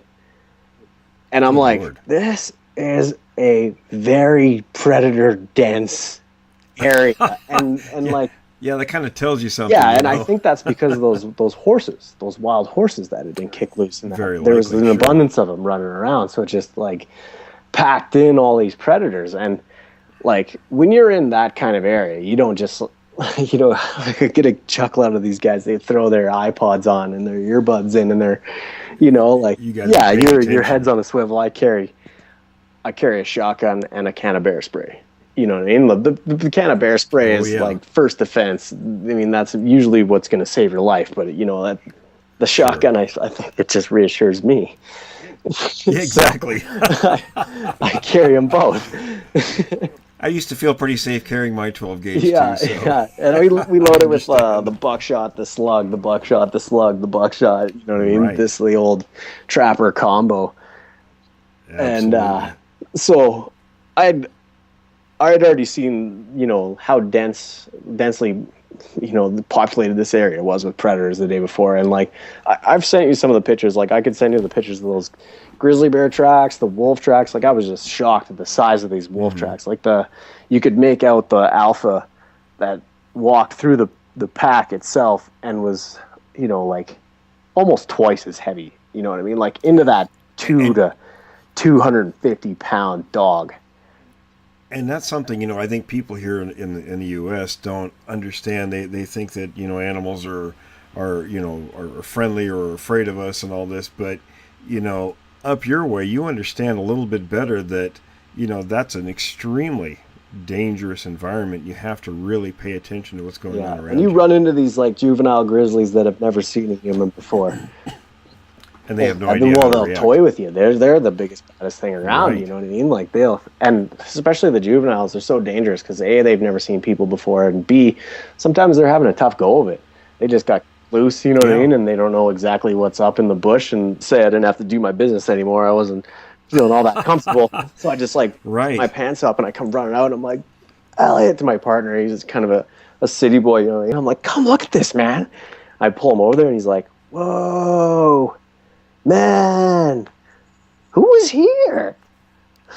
I'm like, I don't think you're getting it, man. Look over there. 2 people just walked out here, and he's like, whoa, who do you think was here, man? And I'm like, it's a goddamn Sasquatch, like joking around, but at the same time, the hair on the back of my neck was like. But you started thinking in terms of Bigfoot at this point. Immediately, because like I said, it was as like I have a short foot, like a 9. But my tread is 5E, like super wide. And I was looking at it, and like it was impossibly wide for the length of it. You know what I mean? Like it was bigger in all around every measure of a booted foot track. You know what I mean? Like it was not very big, in length, but the proportions were very, very strange, you know, like, and just, you know, growing up with my dad, like, he'd always be like, oh, look at this, you know, pointing things out about people's tracks. Like, oh, you see that? He drags his heel, like his shoes pattern's worn off on that side. So you know, it's just one of those things. I was looking at it and I was like, this is unexplainable. And then the freshness, and then looking over and just seeing the clear, distinct, like the sun was still coming up over it, you know what I mean? It was just perfect. 2 pathways in the dew, and the vegetation bent over, and they just went up on the hill above us too. And it makes you wonder, or it would make me wonder, about, you know, the timing. You flew into this location from quite a ways away, and what are the chances that, you know, you go to do a nature call, and then right near where you happen to pick are these tracks? And then it also made me wonder, like, what are they doing there? Like, why are they sitting there? They're watching. You know what I mean? Right. They're looking out.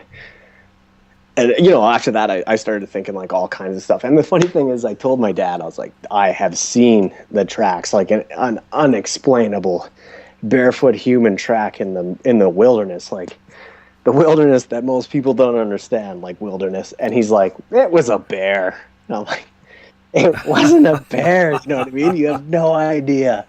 And then, yeah, I was, before I had actually had my second encounter, I had told my wife too. I'm like, no, they're out there. We're watching that In Search Of or whatever it was. And sure. She's like, oh yeah, and fairies are real too. And I'm like, no, but they don't. I haven't seen their tracks. You know what I mean? And that's the problem. You know, a lot of people, unless they see, you know, the prints themselves or something. Animals were going through there. So walked through that area, got about, I don't know, 80 yards away from the oil rig. You could still hear it working in the background, and just cut a line of tracks, you know, bipedal tracks, looked like booted feet in the duff moss. You could just see in that really perfect, underneath the pine forest, there's really not much that grows, just that big blank duff and some, you know, Labrador tea and things like that. It's kind of a boggy area. So come away from the rig, and there's a bipedal line of tracks just cutting, you know, parallel to the rig site off of the road. So I just turned around and followed. I was bored, had nothing else to do. And, you know, my immediate first thought was, oh, it's one of those Frenchmen picking mushrooms. I don't know why I think Frenchmen, but for a lot of part, they're the ones that are up there picking mushrooms, you know what I mean? But, and I had thought that because I was following his tracks, and I could see he had plucked one of the, I don't know what they're called. I didn't even know they were edible, to tell you the truth, but they're like a brown woody mushroom, and you could see the hole that it left in the duff moss, like where the mushroom stem was and the mycelium were before. And I'd seen that they were up and about. Right. And, you know what I mean? Like I said, I didn't even know they were an edible mushroom, but you could see that he had picked one out. So I was like, oh, it's one of those Frenchmen picking mushrooms. And I started following him, and I'm just out of boredom walking along through this trackway, and he's just beelining, like, straight towards, I had no idea what was back behind this area or anything like that, you know, like beelining through the bush, which is funny because, you know, if you're picking mushrooms, you kind of like wander around. Right. And now let me ask before we go any further, was the spacing between the feet like the person or whatever was in a hurry? Or, I mean, in other words, were they further apart, or was it closer? I know if I'm in the forest, if I'm looking for something, I take much shorter steps, you know, because I'm looking around and yeah, you're 100% right on that. It was kind of strange because you could see that they were like moving, like I was walking in their steps, and it was like a good stride. Like you would have had to been, like I said, beelining for something, but then stopped and picked a mushroom. Yeah, that's you know what I mean. And I was like, that's strange. And then, you know, just kind of as I'm tracking, and something that I've done when I'm hunting too is like you come across your brother's tracks or your hunting partner's tracks, and you're walking along them, and you can see where they like stopped and looked this way and stopped and looked that way and had a little distinguishable impression in an anthill made out of twigs. and was like, oh, you were just being paranoid. He didn't realize the clarity that you had. Yeah, it was like I said, it was the consistency of like cornstarch or like flour, to where like the dermal ridges, the cracks, you could see the like.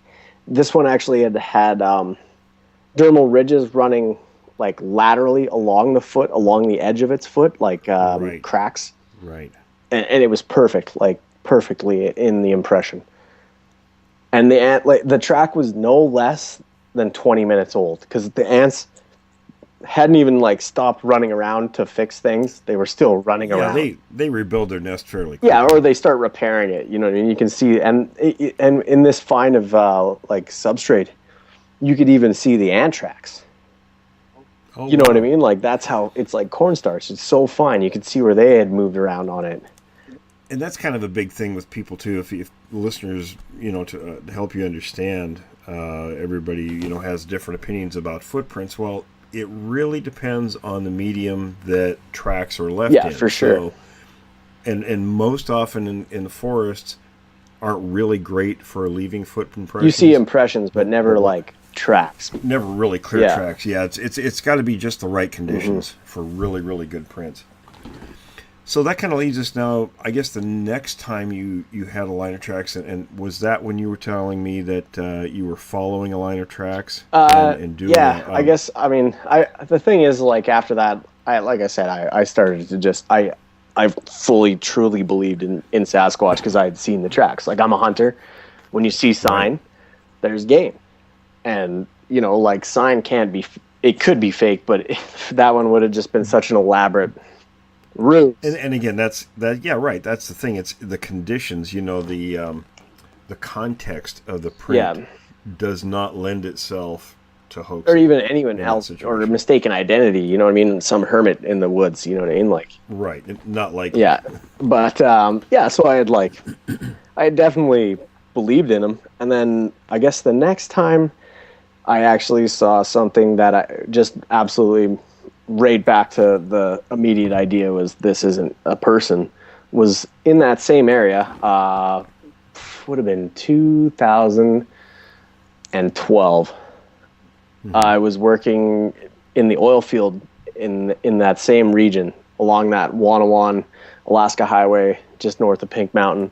But I was on the west side of the Alaska Highway instead of the east side towards Alberta. So the Alaska Highway is just pretty much only road up there.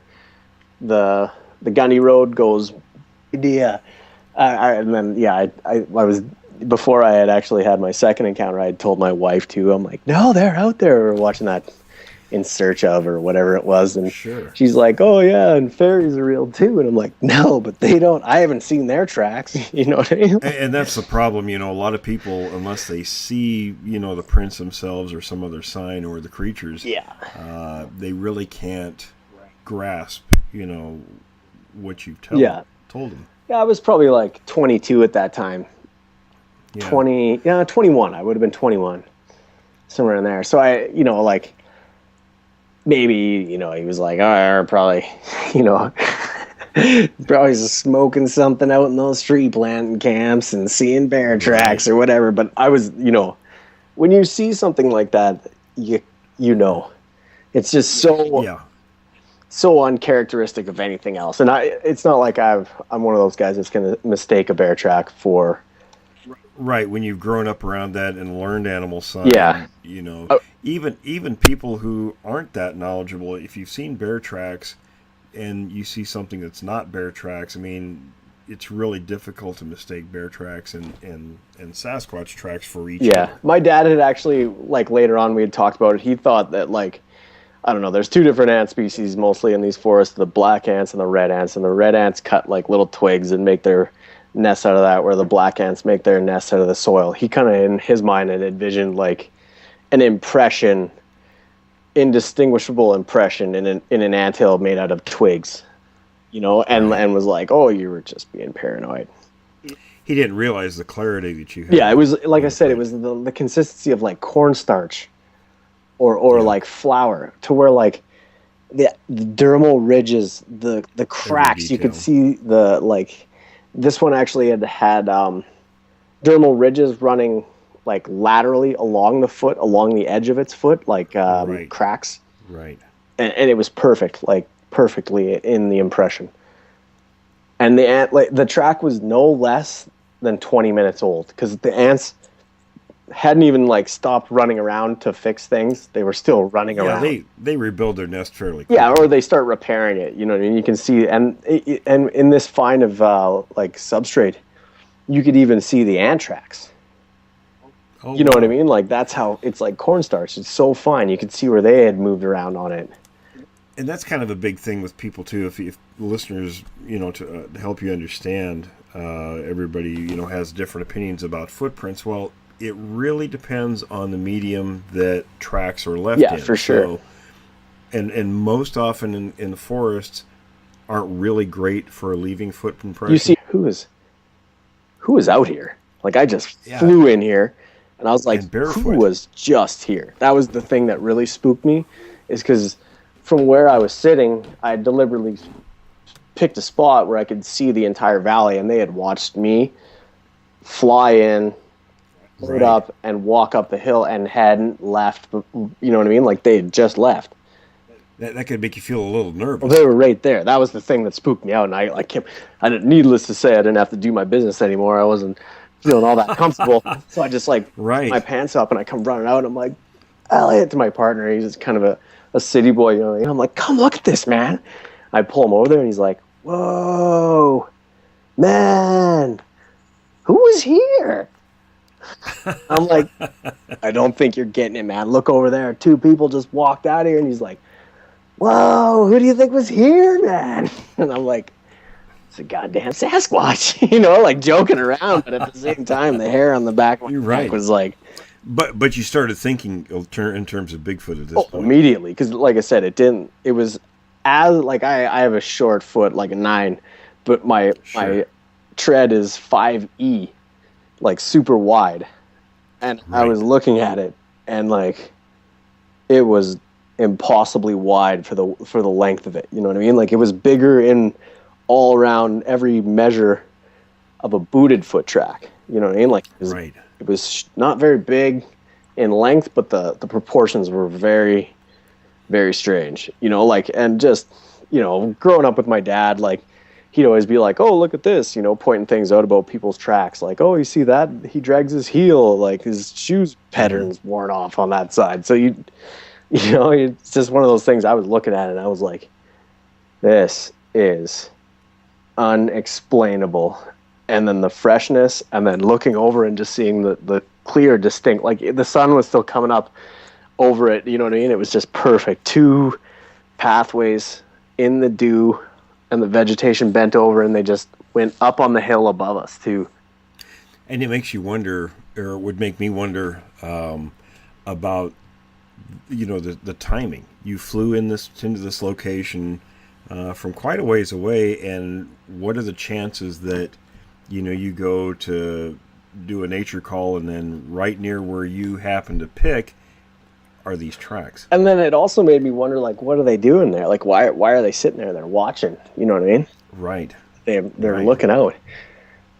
And, after that, I started thinking, like, all kinds of stuff. And the funny thing is, I told my dad, I was like, I have seen the tracks, like an unexplainable barefoot human track in the wilderness, like the wilderness that most. Yeah. But yeah, and then it came up to the edge of an old cut block, and then tucked in behind a tree, and you could see where someone had stood there for a bit. Like the moss was just, these were just duff moss impressions. Like it wasn't like I was like, Sure. this is for sure a bipedal Sasquatch. You know what I mean? It was just Right. like You could. strange. But you mentioned to me when we first talked about this about doing a behavioral profile based on the kind of impressions you. Yeah, like in search and rescue, when you're looking for someone and they're hiding from you, or you can tell when they're walking around looking, or you know what I mean, or like looking back on their back trail. They're, you know what I mean. You can kind of tell what. Yeah, you say like profile of what someone's doing or something. And what's so, and now I guess depending on how the angle of the foot is, where the weight's distributed and such, that kind of gives you an idea of what what it was doing or what a person would be doing. Yeah, like I said, when you're looking backwards, like you can see in hunter tracks a lot, they'll do that. You'll see them walking along, and then they'll look, and then there's one track. Lots of times, people look over their right shoulder, and that tracks, this way, and it points in the direction that they're looking. So you can see when someone come along on a trackway to a cut line, and they looked here, they looked there, or whatever it was. But this trackway was going straight through the duff moss, like in a straight line, like he knew where he was going. But at the same time, stopping to pick mushrooms and clearing a larger gate than was comfortable for me to walk on, and stepping over things that I would have walked around. Like he knew where he was going, walked straight to it, while looking around, still looking around, checking, and then stopped at a clearing, and then waited there for a while, and then walked off into the cut block, and then there was no more tracks. Like, it was just perfect conditions for those duff moss impressions. You could get a clear look at what someone had done with their feet as they went through there. And that goes back again to, like we mentioned before, unless the conditions are just right in a forest, you're lucky to see prints or even to make out any kind of a trail. Yeah, for sure. And like I said, I wasn't like, oh my God, it was a Sasquatch. It could have been a big French guy walking around who was maybe walking to picking mushrooms, walking to the best place to pick mushrooms and just happened to see one. You know what I mean? So it was just one of those ones where I had been up in that area, had seen a very unusual track that, and then and the proximity is fairly close. Within probably 400 or 500 kilometers. And that's fairly close. I mean, that's for these things. No, in that area, it's close. Cause, you know what I mean? Accent. Yeah, like, duh. And then I'm like, oh, really? Well, I seen one down by the river the other day, and he's like, yeah, sometimes you see him. And they just went back to drinking. I think they were messing with me, but... I had to bring that up just because it stuck in my mind when you first mentioned that to me. I thought, wow, now that's kind of typical in places too, where it's matter of fact, especially to native peoples, in the areas where they're around. It's like, oh yeah, sure, they're over there. We don't mess with them. And the funny thing was I told everyone when I got back to the rig, I was like, wow, Sasquatch, and it was like, this guy's on LSD, you know what I mean? Like. And that's how people a lot of times will act, I mean. But the Mudman, they do like all the drilling mud. They're private contractors, so he drives around all the different rigs and manages all the mud, all the drilling fluid for all these rigs. And he comes over to the shack a couple days later, and he's like, "Who's Dan?" I'm like, "Oh, that's me." He's like, I heard you seen something the other day. And I'm like, yeah, man, tell him the story. He's like, you know what's funny, man, right just down that on 108, just above the hill on that one. He's like, I seen one come out of the trees, stop in the middle of the road, look at me, and then walk off into the forest there. And he's like, everyone makes fun of me. And he's like, but I know what I saw, man. And it just walked off into nowhere. And it was huge. And I was like, yeah, dude, they're out there. And he's like, do you want some trail cams? And I'm like, yeah, sure. And he's like, okay.